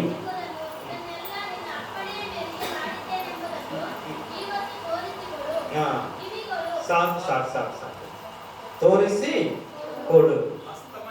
అస్తమయ నైవేద్యం అర్పించు సమయమున ప్రవక్త ఏలియా దగ్గరకు వచ్చి ఇలాగ ప్రార్థన చేస్తాను, యెహోవా అబ్రహాము ఇస్సాకు ఇశ్రాయేలుల దేవా. చాలు చాలు, ఇప్పుడు మళ్ళీ ఒకసారి చదువు. What did Elijah stood before the altar? ಈಗ ಯಜ್ಞವೇದಿಯ ಮುಂದೆ ಎಲಿಯನು ನಿಂತು ಆತನು ಏನು ಹೇಳ್ತಾ ಇದ್ದಾನೆ? ఆ బలిపీఠం ముందు ఏలియా నిలబడి ఏం చెప్తున్నాడు? ఏం చేసిండు అది ఇంపార్టెంట్. ಏನು ಮಾಡಿದನು ಅನ್ನೋದು ಬಹಳಷ್ಟು ಮುಖ್ಯ. ఏం చేశాడు అనేది చాలా ప్రాముఖ్యమైనది. What does the Bible says? Satyaveda ಏನು ಹೇಳ್ತದೆ? వాక్యం ఏం చెప్తా ఉంది? ఓకే, చదవండి ఫస్ట్ ఇంకొకసారి అది. ఇలాగ ప్రార్థన చేస్తాను. ప్రార్థన చేస్తాను. అది ఇంపార్టెంట్. ಪ್ರಾರ್ಥನೆ ಮಾಡಿದನು, ಇದು ಬಹಳಷ್ಟು ಮುಖ್ಯವಾದದ್ದು. ఏం చేసింది Elijah? What did Elijah did? ಎಲಿಯ ಏನು ಮಾಡಿದನು ಅಲ್ಲಿ ಹೋಗಿ ನಿಂತು? ఏలియా ఏం చేశాడు అక్కడ? Did he cut himself? ಆತನು ತನ್ನ ಶರೀರವನ್ನು ಕೊಯ್ಕೊಂಡನ? తన శరీరాన్ని కోసుకున్నాడు వాళ్ళలాగా? Nothing, right? ಏನೂ ಇಲ್ಲಲ್ವಾ? He stood before the altar. ಆತನು ಯಜ್ಞವೇದಿಯ ಮುಂದೆ ನಿಂತಿದ್ದಾನೆ. ఆ బలిపీఠం ముందు నిలబడ్డాడు. Now he's praying.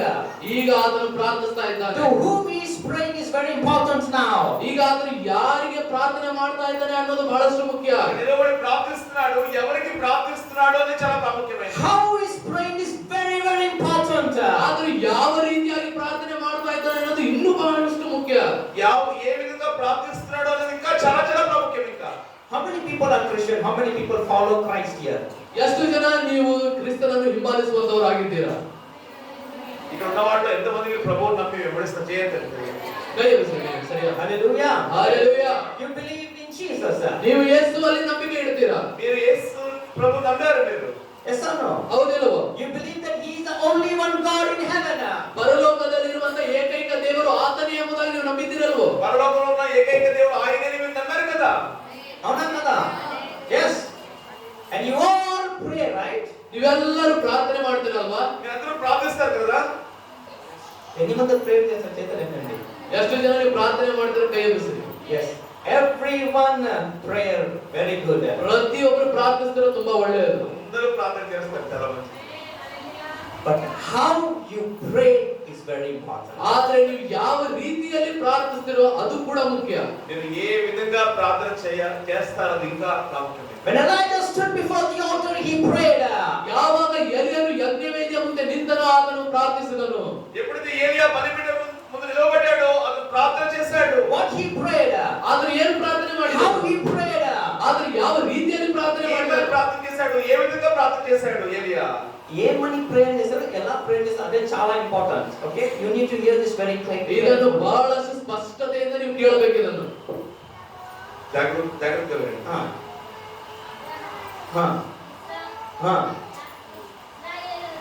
ದೇವರೇ ಯೆಹೋವನೇ ನೀನೊಬ್ಬನೇ ಇಸ್ರಾಯೇಲರ ದೇವರಾಗಿ ಇರುತ್ತಿ ಎಂದು ಅಲ್ಲಿ ತನಕ ಕರೆಕ್ಟ್ ಪ್ರೇಯರ್ ಮಾಡ್ಯಾನಿಲ್ಲ. యెహోవా అబ్రహాము ఇస్సాకు ఇశ్రాయేలుల దేవా, ఇశ్రాయేలుల మధ్య నీవు దేవుడివై ఉన్నావనియు అక్కడి వరకు కరెక్ట్ గా ప్రేయర్ చేశాడు ఎలైషా. ಈಗ ಇಲ್ಲಿ ತನಕ ಎಲಿಯ ಬಹಳಷ್ಟು ಒಳ್ಳೆ ರೀತಿಯಿಂದ ಸರಿಯಾಗಿ ಪ್ರಾರ್ಥನೆ ಮಾಡಿದ್ದಾನೆ. ರೈಟ್.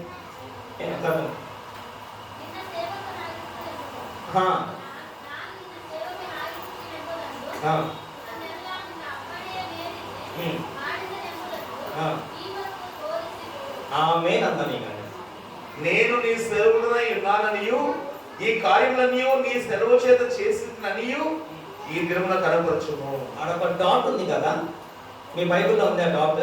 చూడండి, అందరూ బైబిల్ చెక్ చేయండి. ಆ ವಾಕ್ಯ ಮುಗಿದ ಮೇಲೆ ಒಂದು ಚಿಕ್ಕೆ ಅನ್ನೋದಿದೆ, ವಾಕ್ಯ ಮುಕ್ತಾಯ ಅಂತ ಹೇಳಿ ಫುಲ್ ಸ್ಟಾಪ್ ಇದೆ.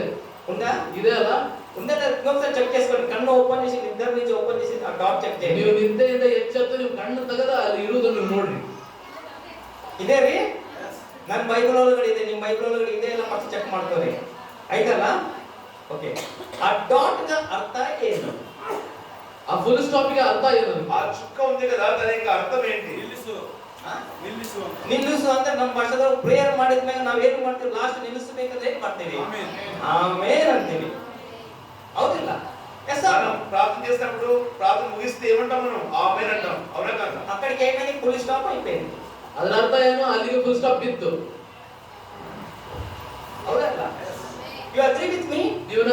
ಒಪ್ಕೊಳ್ತೀರಾ? The dot is the revelation in this chapter. ಈ ಪೂರ್ತಿ ಅಧ್ಯಾಯದಲ್ಲಿ ಆ ಫುಲ್ ಸ್ಟಾಪ್ ನೇ ದೇವರಿಂದ ಬಂದ ಪ್ರಕಟಣೆ. ఈ అధ్యాయంలో ఈ చుక్క ఉంది కదా, ఈ చుక్కే దేవుడి నుంచి వచ్చిన ఒక ప్రత్యక్షత. The Bible says, ಸತ್ಯವೇದ ಹೇಳುತ್ತದೆ,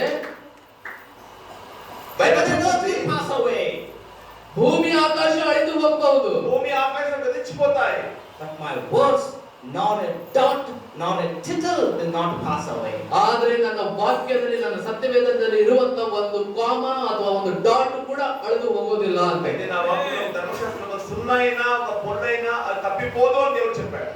ఆ మాట విన్నప్పటి నుంచి నేను ఆ డాట్ కి చాలా ఇంపార్టెన్స్ ఇచ్చి నేను బైబిల్ చదువుతున్నాను. ನಾನು ಆ ವಾಕ್ಯವನ್ನು ನಾನು ಕೇಳಿದಾಗೆಲ್ಲ, ನಾನು ವಾಕ್ಯ ಓದಬೇಕಾದ್ರೆ ಆ ಫುಲ್ ಸ್ಟಾಪ್, ಕಾಮಸ್ ಎಲ್ಲ ಬಹಳಷ್ಟು ಗಮನ ಕೊಟ್ಟು ನಾನು ನೋಡ್ತೇನೆ. నేను ఈ బైబిల్ చదువుతున్నప్పుడల్లా ఈ ఫుల్ స్టాప్ కి నేను ప్రాముఖ్యత ఇస్తూ చదువుతా ఉంటాను.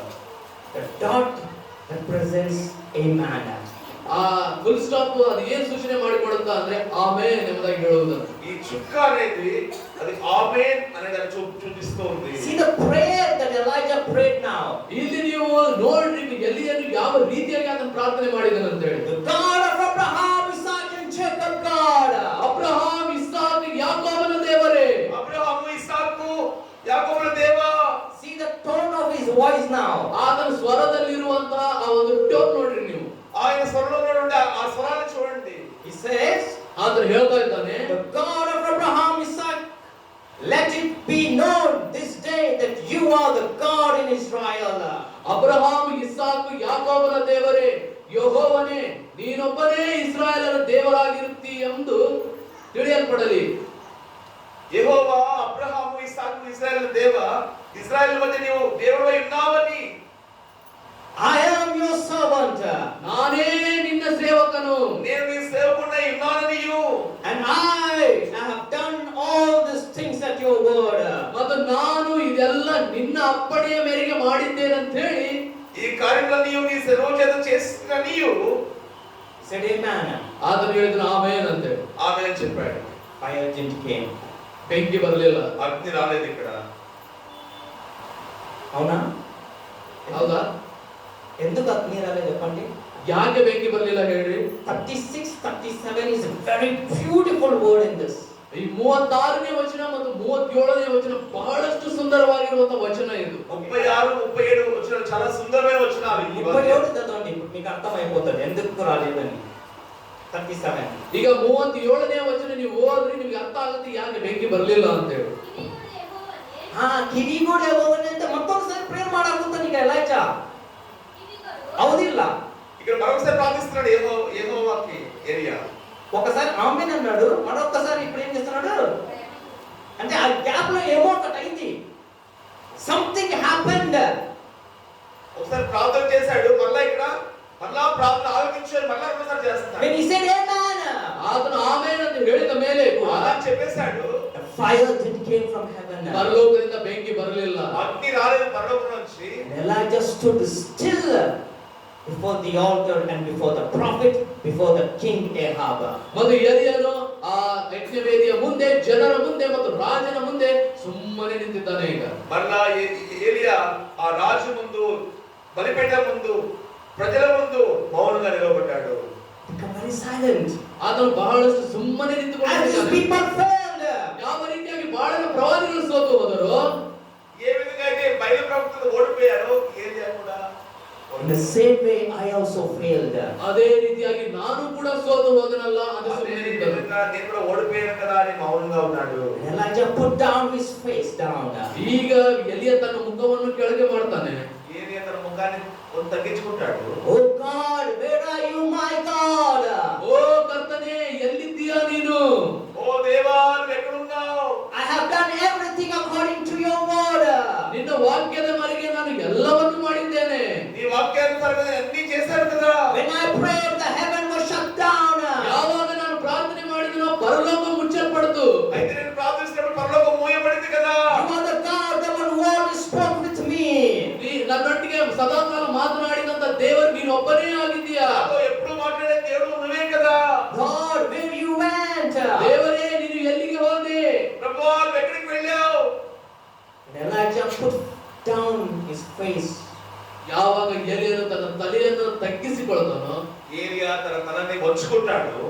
something happened and whispered in the ears of Elijah. ಆದ್ರೆ ಏನೋ ಒಂದು ಸಂಗತಿ ಬಂದು ಆತನ ಕಿವಿಗಳಲ್ಲಿ ಏನೋ ಒಂದು ಸ್ವರ ಕೇಳ್ತಾ ಇದೆ. అప్పుడు ఏలియా ఎప్పుడు తల తగ్గించబడిందో ఎవరో తన చెవిలో ఏదో వినడం ప్రారంభించాడు. The Holy Spirit came and whispered in the ears of Elijah. ಎಲಿಯನ ಕಿವಿಯಲ್ಲಿ ಪವಿತ್ರಾತ್ಮ ದೇವರು ಹಾಗೆ ಗಾಳಿಯ ಹಾಗೆ ಬಂದು ಆತನು ಮಾತಾಡ್ತಾ ಇದ್ದಾರೆ. పరిశుద్ధాత్ముడు ఏదో ఒక మాటను ఏలియాకి తీస్తున్నాడు. The moment Elijah heard the voice, ಆ ಯಾವ ಗಳಿಗೆಯಲ್ಲಿ ಎಲಿಯನ ಸ್ವರ ಕೇಳಿದನೋ, ఎప్పుడైతే ఆ పరిశుద్ధాత్మ ఇంకా ఆ చెవిలో మాటలు విన్నాడో ఏలియా, his prayer changed. ಆತನ ಪ್ರಾರ್ಥನೆ ಶೈಲಿನೇ ಬದಲಾಗಿ ಹೋಯಿತು. అతని యొక్క ప్రార్థన విధానమే మారిపోయింది. That you need now. ಈಗ ನಿಮಗೆ ಬೇಕಾಗಿರೋದು ಕೂಡ ಅದೇ. ఈ రోజు మీకు కావాల్సింది కూడా అదే కావాలి. The మీకు same God, the one who whispered in the ears of Elijah, is whispering in your ears today. ಎಲಿಯನ ಕಿವಿಯಲ್ಲಿ ಮಾತನಾಡಿದಂತ ಅದೇ ಪವಿತ್ರಾತ್ಮ ದೇವರು ನಿಮ್ಮ ಕಿವಿಗಳಲ್ಲಿ ಕೂಡ ಈ ದಿನದಲ್ಲಿ ಮಾತನಾಡ್ತಾ ಇದ್ದಾನೆ. ఏలియా చెవిలో మాట్లాడే అదే పరిశుద్ధాత్ముడు నీ చెవిలో కూడా వినేలాగా ఈయన మాట్లాడతాడు ఈ రోజు. Because he wants your prayer need to be changed. ಏಕೆಂದ್ರೆ ನಿಮ್ಮ ಪ್ರಾರ್ಥನೆಯ ಶೈಲಿ ಬದಲಾಗುವುದು ಆತನಿಗೆ ಬೇಕಾಗಿದೆ. ఈ ప్రార్థన విధానం మారడం ఆయనకు కావాలి. God is willing to repair now. ಈಗ ದೇವರು ನಿಮ್ಮೆಲ್ಲರನ್ನು ಆತನು ತಿರುಗಿ ಕಟ್ಟಲಿಕ್ಕೆ ಆತನು ಬಯಸ್ತಾ ಇದ್ದಾನೆ. మళ్ళా మీ ప్రార్థన బలపడాలి. తిరిగి కట్టడానికి ఇష్టపడుతూ ఉన్నాడు. The moment Elijah heard the voice of the Holy Spirit, ಯಾವ ಒಂದು ಗಳಿಗೆಯಲ್ಲಿ ಎಲಿಯನು ಆ ಪವಿತ್ರಾತ್ಮನ ಸ್ವರವನ್ನು ಕೇಳಿದನೋ, పరిశుద్ధాత్మ స్వరాన్ని ఏ గడియలో ఏలియా విన్నాడో, he understood something that was hidden in his heart. ಆತನಿಗೆ ಅರ್ಥ ಆಯಿತು ಒಂದು ಯಾವ ಒಂದು ವಿಷಯ ಆತನ ಹೃದಯದಲ್ಲಿ ಪಾಪವಾಗಿ ಅದು ಉಳ್ಕೊಂಡು ಬಿಟ್ಟಿತ್ತು ಅಂತ ಹೇಳಿ. ఏ విషయం తన హృదయంలో దాచబడిందో అది అతనికి అర్థమైంది ఏలియాకి. You know what was that hidden in the life of Elijah? ನಿಮಗೆ ಗೊತ್ತಾ ಯಾವ ಒಂದು ವಿಷಯ ಸಂಗತಿ ಎಲಿಯನ ಜೀವಿತದಲ್ಲಿ ಅದು ಅಡಗಿಕೊಂಡಿತ್ತಂತೆ? ఏ విషయం ఏలియా హృదయంలో దాయబడిందో మీకు తెలుసా? He said, ಆತನು ಹೇಳಿದನು, చెప్పాడు, ನಾನು నేను అంటూ చెప్పుకుంటూ వచ్చాడు. వచ్చుకున్నాను నేను చెప్పుకుని వస్తే పరలోకం నుంచి ఏమీ రాదు.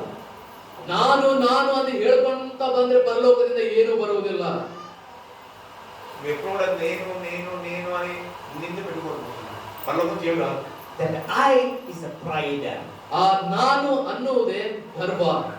నేను అనేది గర్వమైనది. You look very beautiful in the sight of God, in the sight of pastor, in the sight of people. ನೀವು ದೇವರ ದೃಷ್ಟಿಯಲ್ಲಿ, ಜನರ ದೃಷ್ಟಿಯಲ್ಲಿ, ಸಭಾಪಾಲಕರ ದೃಷ್ಟಿಯಲ್ಲಿ ಸುಂದರವಾಗಿ ಕಾಣ್ತೀರಾ. దేవుని దృష్టిలో, ప్రజల దృష్టిలో, పాస్టర్ దృష్టిలో మీరు చాలా మంచి కనిపించచ్చు. But there is an I hidden in your heart. ಆದರೆ ನಾನು ಎಂಬುವ ಸಂಗತಿ ನಿಮ್ಮ ಹೃದಯದಲ್ಲಿ ಅದು ಅಡಗಿಕೊಂಡಿದೆ. అయితే నేను అనే ఆ గర్వం మీ హృదయంలో దాయబడినప్పుడు, unless the I will not come out from you, heaven will not answer and heaven will not work on behalf of you.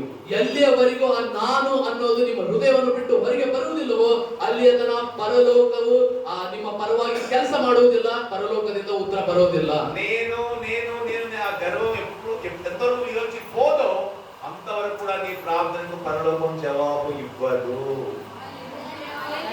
హల్లెలూయా. మీరు 40 రోజులు ఫాస్టింగ్ ఉండండి, 100 రోజులు ఫాస్టింగ్ ఉండండి, సంవత్సరం ఫాస్టింగ్ ఉండండి, పరలోకం నుంచి ఉత్తరం రాలేదు. ನೀವು 40 ದಿವಸ ಫಾಸ್ಟಿಂಗ್ ಇರ್ರಿ, ನೀವು ಏನೇ ಮಾಡ್ರಿ, ಪರಲೋಕದಿಂದ ಉತ್ತರ ಅನ್ನೋದು ಬರೋದಿಲ್ಲ. 90 చేసినా, 50 చేసినా, 100 ఫాస్టింగ్ చేసినా, నేను అనేది నీలో పోనంత వరకు పరలోకం నీకు జవాబు ఇవ్వదు. ఆమేన్. హల్లెలూయా. హల్లెలూయా. Now read 37. ಈಗ 37ನೇ ವಚನ. చదవండి.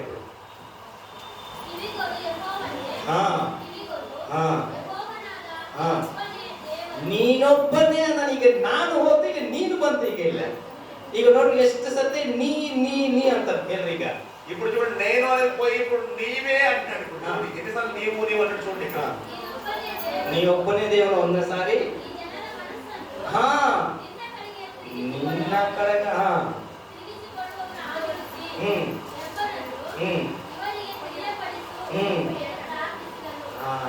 యెహోవా నా ప్రార్థన ఆలకించుము. నా ప్రార్థన ఫస్ట్ ఇప్పుడు చేస్తున్నాడు మళ్ళీ ఎలైజా. ಈಗ ಒಂದೇ ಸಾರಿ ಆತನು ಸೋತು ಹೋಗ್ಬಿಟ್ಟಿದ್ದಾನೆ, ಈಗ ಎರಡನೇ ಸಾರಿ ತಿರುಗಿ ಪ್ರಾರ್ಥನೆ ಮಾಡ್ತಾ ಇದ್ದಾನೆ ಎಲಿಯ. ఇప్పుడు వాయిస్ టోన్ చూడండి ఎలైజా ఎంత స్లో డౌన్ అయిపోయారు. God of Abraham, Isaac, Jacob అంటుంది ఇక్కడ. ಈಗ ಅಬ್ರಹಾಂ, ಇಸ್ಸಾಕ್, ಯಾಕೋಬನ ದೇವರೇ ಅಂತ ಹೇಳಿದಂತ ವ್ಯಕ್ತಿ ಈಗ ಆತನ ಸ್ವರ ನೋಡ್ರಿ, ಕಿವಿಗೊಡು ಯೆಹೋವನೇ ಕಿವಿಗೊಡು ಅಂತ ಹೇಳ್ತಾರೆ. రిక్వెస్ట్ చేసుకుంటున్నాడు. ఇప్పుడు మీరు ఎవరినైనా రిక్వెస్ట్ చేయాలంటే గట్టిగా మాట్లాడతారా సైలెంట్ గా రిక్వెస్ట్ ನೀವು చేస్తారా? ಯಾರ ಕಡೆನಾದ್ರು ಹೋಗಿ ರಿಕ್ವೆಸ್ಟ್ ಮಾಡ್ಕೋಬೇಕು, ನೀವು ಮನವಿ ಕೊಡ್ಬೇಕು, ನೀವು ಹೋಗಿ ಗಟ್ಟಿಯಾಗಿ ಜೋರಾಗಿ ಮಾತಾಡ್ತೀರಾ ಅಥವಾ ನೀವು ಸ್ವರ ತಗ್ಗಿಸ್ಕೊಂಡು ಮಾತಾಡ್ತೀರಾ? ಈಗ ಪೊಲೀಸ್ ಕಡೆವೇ ಬಾಲೆ ಅಂತ ಪೊಲೀಸ್ ಸರ್ ಬರ್ರಿ ಅಂತೀರ, ಹೌದಲ್ಲ? ವಾಯ್ಸ್ ಏನಕ್ಕೆ ಇಲ್ಲ ಎಲೈಜಾ ಫಸ್ಟ್ ಏನ್ ಮಾಡ್ಯಾನ್ರಿ? ತಗ್ಗಿಸಿಕೊಂಡು ಕಿವಿಗೊಡು ದೇವರೇ ಕಿವಿಗೊಡು. ಸ್ಲೋ ಆಗೈತಿ ಈಗ ಟೌನ್ ಇಲ್ಲ. నా ప్రార్థన ఆలకించుము యెహోవైన నీవే.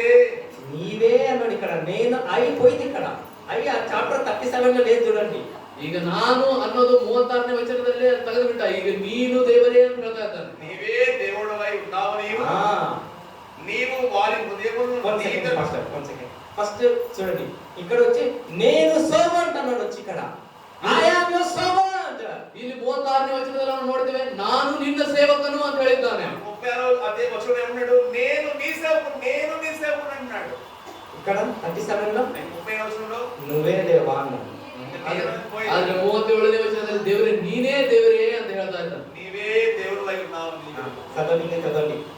ಈಗ ಹೋದ್ರಿ ಮುಂದೆ ಹೋದ್ರಿ. నీవు వారి హృదయములను నీ తట్టుకు తిరుగు చేయుదు మరియు ఈ జనులకు తెలియనట్లుగా నా ప్రార్థన అంగీకరించు. తర్వాత ఏమైంది? కంటిన్యూ చేయండి. అతడు ఇలాగ ప్రార్థన చేయించుండగానే ఇంకా లేదు, ఇంకా ప్రేయర్ చేస్తేనే ಇನ್ನ ಆಮೇಲೆ ಅಂತ ಹೇಳಿಲ್ಲ, ಇನ್ನು ಪ್ರಾರ್ಥನೆ ಮಾಡ್ತಾನೆ ಇದ್ದಾನೆ. ಅಷ್ಟೊಳಗೆ ಯೆಹೋವಾ ಅಗ್ನಿ ದಿಗಿ. ಆಮೆನ್. ಹalleluya. ಹalleluya. When you humble yourself, ಯಾವಾಗ ನಿಮ್ಮನ್ನು ನೀವು ತಗ್ಗಿಸಿಕೊಳ್ತೀರೋ, ಎప్పుడైతే మీరు తగ్గించుకుంటారో, only then the heaven will respond behalf of you. ಆಗ ಮಾತ್ರ ಪರಲೋಕವು ನಿಮ್ಮ ಪರವಾಗಿ ಉತ್ತರ ಕೊಡುತ್ತೆ. అప్పుడు మాత్రమే పరలోకం మీకు జవాబిస్తుంది. Hallelujah. Hallelujah. The Bible says, ವಾಕ್ಯ ಹೇಳುತ್ತದೆ, Elijah is still praying. ಎಲಿಯನು ಇನ್ನೂ ಪ್ರಾರ್ಥನೆ ಮಾಡ್ತಾನೆ ಇದ್ದನು. ప్రార్థన చేయించుండగానే When I is removed from the life of Elijah, ಆ ಎಲಿಯನ ಹೃದಯದಿಂದ ನಾನು ಅನ್ನೋದು ತೆಗೆಯಲ್ಪಟ್ಟಾಗ, ఎలీయా హృదయంలోంచి నేను అనే తీయబడినప్పుడు, only then God answered the prayer to Elijah. ಆಗ ಮಾತ್ರ ಪರಲೋಕದಿಂದ ದೇವರು ಎಲಿಯನ ಪ್ರಾರ್ಥನೆಗೆ ಉತ್ತರ ಕೊಟ್ಟರು. అప్పుడే ఏలియా ప్రార్థనకు పరలోకం జవాబిచ్చింది. Do you think that you are greater than Elijah?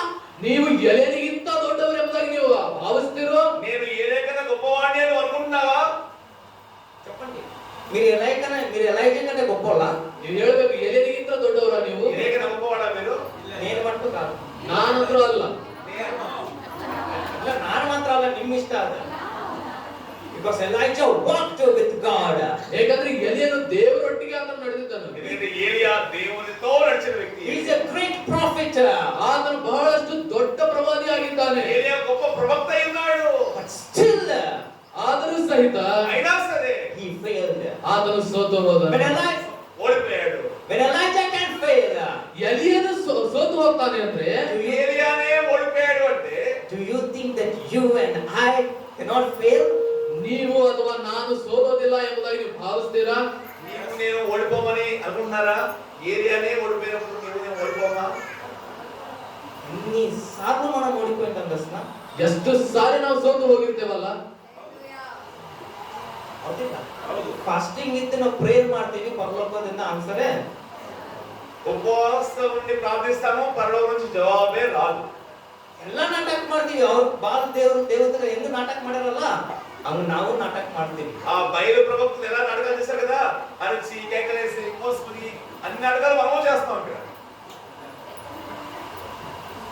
3 రోజులు ఫాస్టింగ్ ఉంటా పాస్టర్, ఏమీ తినను, ఓన్లీ నీళ్ళు తాగుతా. 3 ದಿನ ಫಾಸ್ಟಿಂಗ್ ಇರ್ತೇನೆ ಪಾಸ್ಟರ್, ಏನು ತಿನ್ನೋದಿಲ್ಲ, ಹಂಗೆ ಇರ್ತೇನೆ. దేవుడు ఎలాగైనా చేసి నా ప్రార్థనకి జవాబు ఇవ్వాల్సిందే. ಹೆಂಗಾದ್ರೂ ಆಗಲಿ ದೇವರು ನನ್ನ ಪ್ರಾರ್ಥನೆಗೆ ಉತ್ತರ ಕೊಡ್ಲೇಬೇಕು. ಕೊಡೋದಿಲ್ಲ. ఎందుకు తెలుసా? ಯಾಕೆ ಗೊತ್ತಾ? ನಾನು ನಾನು ಅನ್ನೋದಿದೆ. 3 రోజులు కదా, 30 రోజులు కదా, 300 365 డేస్ మీరు తినకుండా మీరు దేవుని సన్నిధిలో కూర్చున్నా ನೀವು 3 ದಿವಸ ಅಲ್ಲ, ನೀವು ವರ್ಷ 365 ದಿನಾನು ನೀವು ಉಪವಾಸ ಇದ್ದು ದೇವರ ಸನ್ನಿಧಿಯಲ್ಲಿ ಇದ್ಕೊಂಡು ನಾನು ಪ್ರಾರ್ಥನೆ ಮಾಡ್ತೀನಿ ಅಂತ ಹೇಳಿದ್ರು ಆ ಉತ್ತರ ಸಿಗೋದಿಲ್ಲ. ಸಿಗೋದಿಲ್ಲ, ಟ್ರೈ ಮಾಡಬೇಕಂತ. కాబట్టి ప్రయత్నం చేయండి. ఎలా అయితేనే ఫెయిల్ అయ్యిండు మీరు కాబట్టి పాస్ కావచ్చేమో. ಎಲಿಯಾನೇ ಸೋತವಾಗಿದ್ದಾನೆ, ಆದ್ರೆ ನೀವು ಅಂತ ಹೇಳಿ ಏನಾದ್ರು ಪಾಸ್ ಆಗ್ಬೋದು. ನೀವು ఏదే ఓడిపోయాడు, ఒకవేళ మీరైనా పాస్ అవుతారు, ట్రై చేయండి. నేనన్నా ఓడిపోయి కావాలా? ಹೌದಿಲ್ಲ? అవునా? ఎన్నిసార్లు మనం ఫెయిల్ అయ్యాము, ಎಷ್ಟು ಸಾರಿ ನಾವು ಸೋತು ಹೋಗಿರಬಹುದು, ఎన్నిసార్లు మనం ఓడిపోయాం. how many times ಎಷ್ಟು ಸಾರಿ. the God Almighty, the moment you come to pray, the God decides to give you what you got to pray. ನೀವು ಯಾವಾಗ ಪ್ರಾರ್ಥನೆ ಮಾಡಬೇಕೆಂಬುದಾಗ ನೀವು ಬರ್ತಿರೋ ಸರ್ವಶಕ್ತನಾದಂತ ದೇವರು ಅಂದುಕೊಳ್ತಾನೆ ಅವನ ಪ್ರಾರ್ಥನೆಗೆ ನಾವು ಕೊಡ್ಲೇಬೇಕು ಅಂತ ಹೇಳಿ. ఎప్పుడైతే ప్రార్థన చేయడానికి వస్తావో సర్వశక్తుడైన దేవుడు అనుకుంటాడు ఈ ప్రార్థనకు జవాబు ఇవ్వాల్సిందే, ఇవ్వాలి అనుకుంటాడు. But the I that is in you stops God. ಆದ್ರೆ ನಾನು ಅನ್ನೋ ಗರ್ವ ನಿಮ್ಮಲ್ಲಿ ನೋಡಿದ ಕೂಡಲೇ ದೇವರಿಗೆ ಅಲ್ಲೇ ನಿಲ್ಲಿಸ್ಬಿಡುತ್ತಾರೆ. ఇప్పుడు ప్రార్థన చేయాలనుకున్నారో అని వస్తాడు, ఎప్పుడైతే నేను నేను నేను అంటావో ఆయన ఆగిపోతాడు. దేవుడిని ఆపేస్తున్నాడు నీకు. అవునా కదా? ಹೌದಿಲ್ಲ ರೀ? మీ పేరు నాకు తెలియదు, నాకు రూత్ పేరు తెలుసు. ನಿಮ್ಮ ಹೆಸರು ನನಗೆ ಗೊತ್ತಿಲ್ಲ, ಇಲ್ಲಿರೋ ರೂತ್ ಹೆಸರು ನನಗೆ ಗೊತ್ತು. ఫర్ ఎగ్జాంపుల్ రూత్ అనుకుంటుంది, దేవా నేను ఈ రోజు ఈవినింగ్ 1 గంట సేపు ప్రార్థన చేస్తాను. ರೂತ್ ಅನ್ಕೊಳ್ತಾಳೆ, ದೇವರೇ ನಾನು ಈ ಸಾಯಂಕಾಲ 1 ತಾಸು ನಾನು ಪ್ರಾರ್ಥನೆ ಮಾಡ್ತೀನಿ ಅಂತ. ఎందుకంటే నీ జ్ఞానం నాకు కావాలి. ಯಾಕಂದ್ರೆ ನಿನ್ನ ಜ್ಞಾನ ನನಗೆ ಬೇಕು. ರೈಟ್, ಓಕೆ ರೂತ್ ಅಂತಾడు. ಅದಕ್ಕೆ ದೇವರು ಆಯ್ತು ರೂತ್ ಓಕೆ ಅಂತ ಹೇಳ್ತಾನೆ. The moment Ruth comes, ಆದ್ರೆ ಯಾವ ಒಂದು ಸಂದರ್ಭದಲ್ಲಿ ರೂತ್ ಒಳಗೆ ಪ್ರಾರ್ಥನೆಗೆ ಬರ್ತಾರೋ close the door. ಆ ಬಾಗಿಲನ್ನು ಮುಚ್ಚಿಕೊಳ್ತಾಳೆ. I that stops. ಆ ನಾನು ಅನ್ನೋದು ಅದು ನಿಲ್ಲಿಸ್ತಾ ಇದೆ ದೇವರು. నేను అనేది ఋతువులో ఉందా, అది దేవుడు ఆపేస్తా ఉన్నాడు. దేవుడు ఇయాలి అని వచ్చాడు, ದೇವರು ಕೊಡಬೇಕು ಅಂತ ಹೇಳಿ ಆತ ಬರ್ತಾನೆ. I puts a border between you and God. ಆದ್ರೆ ನಾನು ಅನ್ನೋ ಗರ್ವ ನಿಮಗೆ ಮತ್ತು ದೇವರಿಗೆ ಅಡ್ಡಿಯಾಗಿ ಒಂದು ಗೋಡೆಯಾಗಿ ನಿಲ್ಲುತ್ತೆ. నేను అనే స్వభావం నీలో దేవుడికి నీకు మధ్యలో అడ్డు వస్తా ఉంది.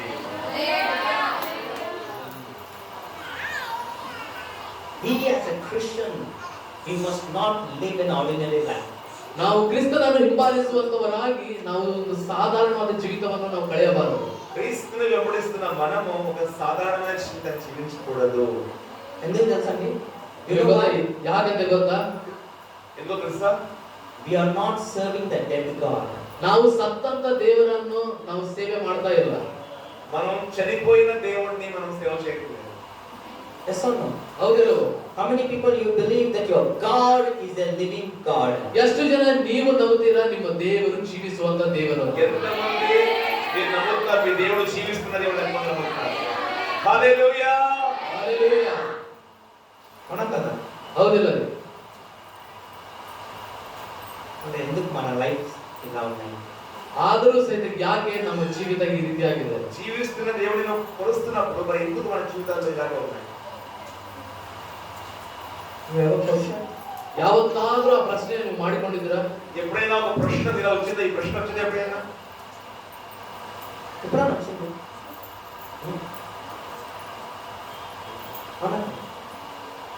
Why Lord?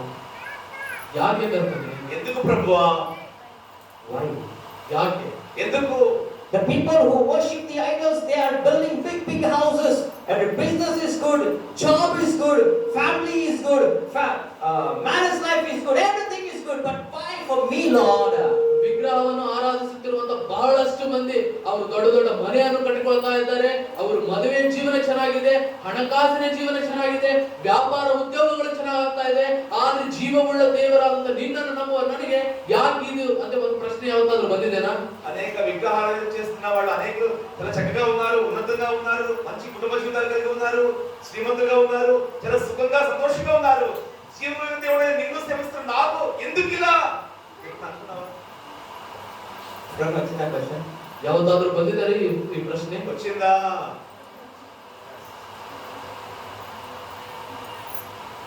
తిరుపతి ఎన్ని మంది తెలుసు? తిరుపతి ಎಷ್ಟು ಜನರಿಗೆ ತಿರುಪತಿ ಗೊತ್ತು? తెలుసు కదా అందరికి? ಎಲ್ಲರಿಗೂ ಗೊತ್ತಲ್ಲ ನಿಮಗೆ?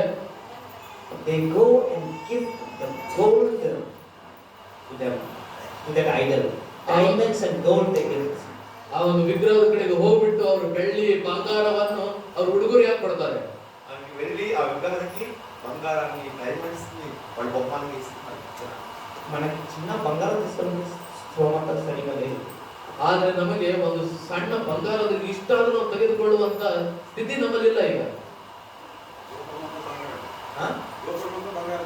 చూడండి వాళ్ళ మన కాడ ఉండాలి కదండి. ಅದು ಲೋಕ ಎಲ್ಲ ಬಂಗಾರನೇ ಇದ್ರೆ ಮತ್ತೆ ನಮ್ಮ ಕಡೆನೂ ಇರ್ಬೇಕಲ್ರಿ ಅದು.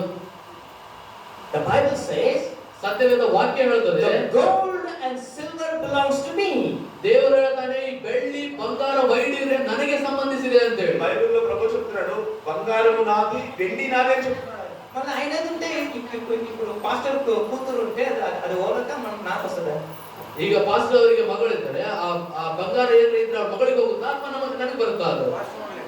చెప్పండి పాస్టర్, మీరు నాకు ఇస్తారా మీకు ఇద్దరికి ఇస్తారా? నాకు బిడ్డకి ఇస్తాను. అవునా కదా? But you all say that the God whom you serve is a living father to you. ಅದು ನೀವು ಹೇಳ್ತೀರಾ ನಾನು ಸೇವಿಸುವಂತ ದೇವರು ಅದನ್ನು ಜೀವಿಸುವಂತ ನನ್ನ ತಂದೆ ಅಂತ ಹೇಳಿ. నువ్వు చెప్తున్నావు నేను ఆరాధిస్తున్న దేవుడు జీవమైన తండ్రి అని చెప్తున్నావు నువ్వు. అవునా కదా? ಹೌದಿಲ್ಲ ರೀ? మరి మీ తండ్రి ఇదంతా మీకే రావాలి కదా?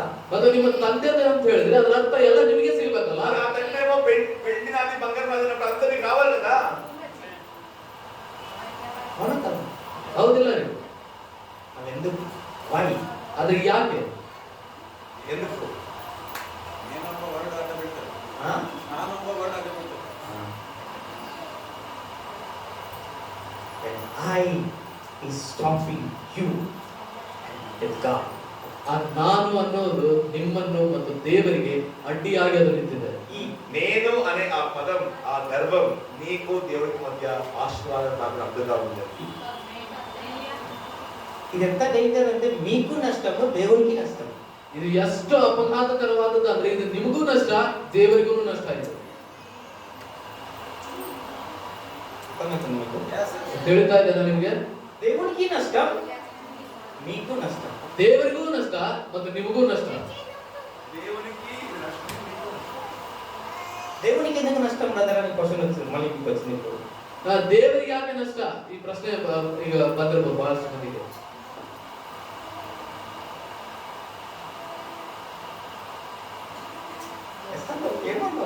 ಆ ಪ್ರಶ್ನೆ ಬಂದಿದೆ ಇಲ್ವಾ ನಿಮಗೆ? నాకు నష్టం అంటే సరే నాకు దేవునికి కలిసి నాకు ఏం దొరకలేదు నాకు నష్టం. దేవునికి ఎందుకు నష్టం సార్ ఇది? ಓ ನನಗೆ ನಷ್ಟ ಅಂತ ಹೇಳಿದ್ರೆ ಓ ಸರಿ ದೇವರ ಕಡೆಯಿಂದ ನನಗೆ ಏನು ಸಿಕ್ಕಿಲ್ಲ ನಷ್ಟ ಅನ್ಕೊಳ್ಳೋದಕ್ಕೆ. ಈಗ ದೇವರಿಗೂ ನಷ್ಟ ಅಂದ್ರೆ ಯಾವ ರೀತಿ? ನಾವು ದೇವರು ಆರಿಸಿಕೊಂಡಿದ್ದ ಮಕ್ಕಳು. ಅದು ಎಲ್ಲ ದೇವರು ನಮ್ಗೆ ಕೊಡ್ಬೇಕಂತ ಇದ್ರೆ ನಮ್ ತಗೊಳ್ಳೋದು ನಮ್ಮ ಕಡೆ ಏನಿಲ್ಲ. ಗೋಡೆಯಾಗಿ ದೇವರಿಗೂ ನಷ್ಟ, ನಮಗೂ ನಷ್ಟ. దేవుడు ఏర్పరచుకున్న బిడ్డలం మనము దేవుడు మనకి ఇవ్వాలనుకున్నప్పుడు నేను అనే దగ్గర అడ్డు వస్తుంది కాబట్టి మనకు నష్టం ఆయనకు నష్టం.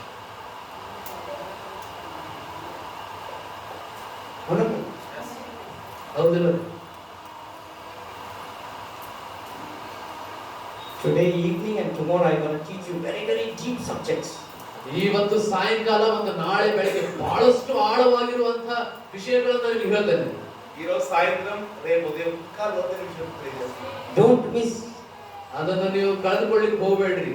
ఎవరు కూడా మిస్ కాకండి. Thomas has not come here, not Thomas team has not come here.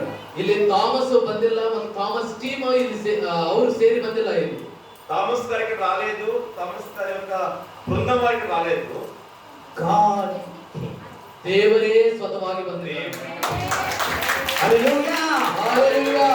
When God comes and God speaks. ಯಾವಾಗ ದೇವರು ಬರ್ತಾರೆ, ದೇವರು ಬಂದು ಮಾತಾಡ್ತಾರೋ, దేవుడు ఎప్పుడైతే దేవుడు వస్తాడో అప్పుడు దేవుడు మాట్లాడతాడు. When he speaks, ಯಾವಾಗ ದೇವರು ಮಾತನಾಡ್ತಾರೋ, ఎప్పుడైతే దేవుడు మాట్లాడతాడో you need to keep still and hear his word. ನೀವು ಬಹಳಷ್ಟು ಜಾಗ್ರತೆಯಿಂದ ಸ್ಪಷ್ಟತೆಯಿಂದ ಆತನ ಮಾತನಾಡುವ ಪ್ರತಿಯೊಂದು ಮಾತನ್ನು ನೀವು ಕೇಳಬೇಕು. చాలా జాగ్రత్తతో చాలా గమనంతో ఆయన మాట్లాడారు. Because it helps you and me. ಯಾಕಂದ್ರೆ ಆ ಮಾತನ್ನು ಕೇಳುವುದರಿಂದ ಅದು ನಿಮಗೆ ಕೂಡ ಅದು ಸಹಾಯವಾಗುತ್ತೆ, ನನಗೂ ಕೂಡ ಸಹಾಯವಾಗುತ್ತೆ.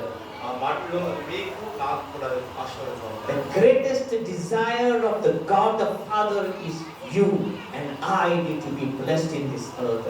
ಆ ತಂದೆಯಾದ ದೇವರ ಒಂದು ದೊಡ್ಡ ಬಯಕೆ ಏನಪ್ಪಾ ಅಂದ್ರೆ ಈ ಭೂಮಿಯ ಮೇಲೆ ನೀವು ಮತ್ತು ನಾನು ಆಶೀರ್ವದಿಸಲ್ಪಡಬೇಕು. Bible says, తండ్రి అయిన దేవుని యొక్క ఉన్నతమైన ఒక కోరిక ఏంటంటే ఈ భూమి పైన నీవు నేను దీవించబడాలి. the Bible says, ವಾಕ್ಯ ಈ ರೀತಿಯಾಗಿ ಹೇಳುತ್ತೆ, I will make you head and not the tail. ನಾನು ನಿನ್ನನ್ನು ತಲೆಯನ್ನಾಗಿ ಮಾಡ್ತೇನೆ, ಬಾಲವನ್ನಾಗಿ ಅಲ್ಲ. నేను నిన్ను తలగా చేస్తాను కానీ తోకగా చేయనని దేవుడు చెప్పాడు. ఆమేన్. కానీ మనం అందరం తోకగానే ఉన్నాం. ಆದ್ರೆ ನಾವೆಲ್ಲರೂ ಬಾಲ ಆಗಿರ್ಲಿಕ್ಕೆ ನಾವು ಇಷ್ಟಪಡ್ತೇವೆ. అవునా? ಹೌದಾ ಇಲ್ಲ? ನಿಜ ಹೇಳಿ. దేవుని మాట ఏంటంటే ఇక్కడ ದೇವರ ಮಾತೇನಿದೆ ರೀತಿ? what God says here, ಏನ್ ದೇವರು ಇಲ್ಲಿ ಹೇಳ್ತಾ ಇದ್ದಾನೆ? I will make you head. ನಾನು ನಿಮಗೆ ತಲೆಯನ್ನಾಗಿ ಮಾಡ್ತೇನೆ. దేవుడు ఏం చెప్తున్నాడు? నేను తలగా చేస్తానని చెప్తున్నాడు. కానీ మనం ఇక్కడ తోకగా ఉన్నామంటే దేవుని మాట తప్ప మన తప్ప. ಆದ್ರೆ ನಾವಿಲ್ಲಿ ಬಾಲ ಆಗಿ ನಾವು ಅದೀವಪ್ಪ ಅಂದ್ರೆ ದೇವ್ರ ಮಾತು ತಪ್ಪ ಅಥವಾ ನಾವಿರೋ ತಪ್ಪ?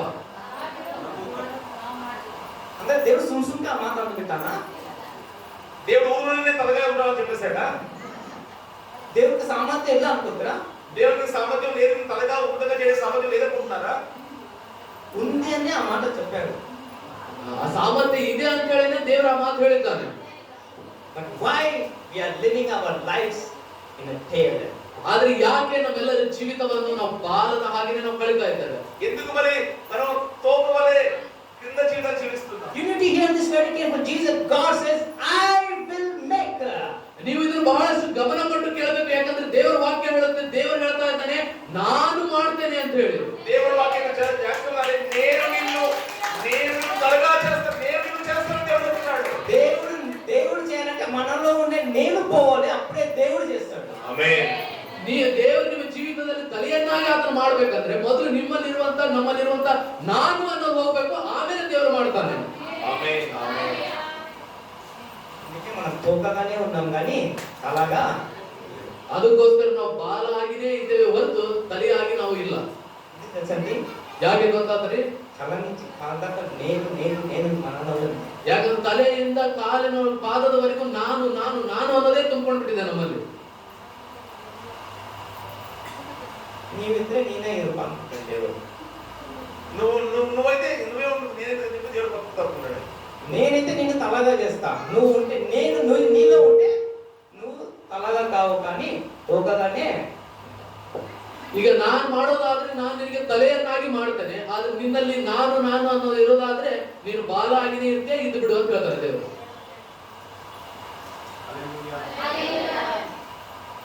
Got something?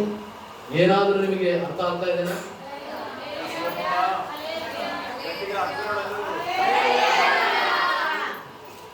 I says God, when you come near God, ಯಾವಾಗ ನೀವು ದೇವರ ಬಳಿಗೆ ಬರ್ತೀರೋ దేవుని ఎదుగుకు నువ్వు వస్తావు, only then God started to work on behalf of you. ಆಗ ಮಾತ್ರ ದೇವರು ನಿಮ್ಮ ಪರವಾಗಿ ನಿಂತು ಆತನ ಕೆಲಸ ಮಾಡ್ತಾನೆ. నీ పక్షంగా నిలబడి దేవుడు కార్యం చేస్తాడు. హల్లెలూయా. I personally don't believe in sickness. ನಾನು ವೈಯಕ್ತಿಕವಾಗಿ ರೋಗಗಳಲ್ಲಿ ನಾನು ನಂಬೋದಿಲ್ಲ. నేను వ్యక్తిగతంగా రోగాల్ని నమ్మను. నేను ఎందుకంటే బైబిల్ says, ನಾನು ನಂಬೋದಿಲ್ಲ. ಯಾಕಂದ್ರೆ ವಾಕ್ಯ ಹೇಳುತ್ತೆ, వాక్యం ఏం చెప్తుందంటే, I am the Jehovah Rapha. ನಾನೇ ಯೆಹೋವ ರಾಫಾ ಆಗಿದ್ದೇನೆ. నేనే యెహోవా రాఫా అయ్యున్నాను. He's a healer. ಆತನು ಸ್ವಸ್ಥತೆ ಮಾಡುವಂತವನು. ఆయన స్వస్థపరిచే దేవుడు. Then why the sickness need to be in me? ಆದರೂ ಸಹಿತ ಯಾಕೆ ನನ್ನಲ್ಲಿ ಆ ರೋಗ ಇರುತ್ತದೆ? అయితే ఎందుకు ఆ రోగం ఉంది లోపల? ఎందుకంటే క్రిస్టియన్స్ బీపీ షుగర్ అన్ని రోగాలు. ಯಾಕೆ ಕ್ರೈಸ್ತವರು ಹಿಂಬಾಲಿಸುವಂತ ಜನರಿಗೆ ಬಿಪಿ ಶುಗರ್ಗಳು ಯಾಕೆ ಬರ್ತಾ ಇದ್ದಾವೆ? క్రైస్తవులకు ఎందుకు బీపీ షుగర్? ఎప్పుడన్నా ఆలోచించారా? ಯಾವತ್ತಾದ್ರೂ ಆಲೋಚನೆ ಮಾಡಿದ್ದೀರಾ? ఎప్పుడన్నా బైబిల్ చదివారా? ಯಾವತ್ತಾದ್ರೂ ವಾಕ್ಯದಲ್ಲಿ ಓದಿದ್ದೀರಾ?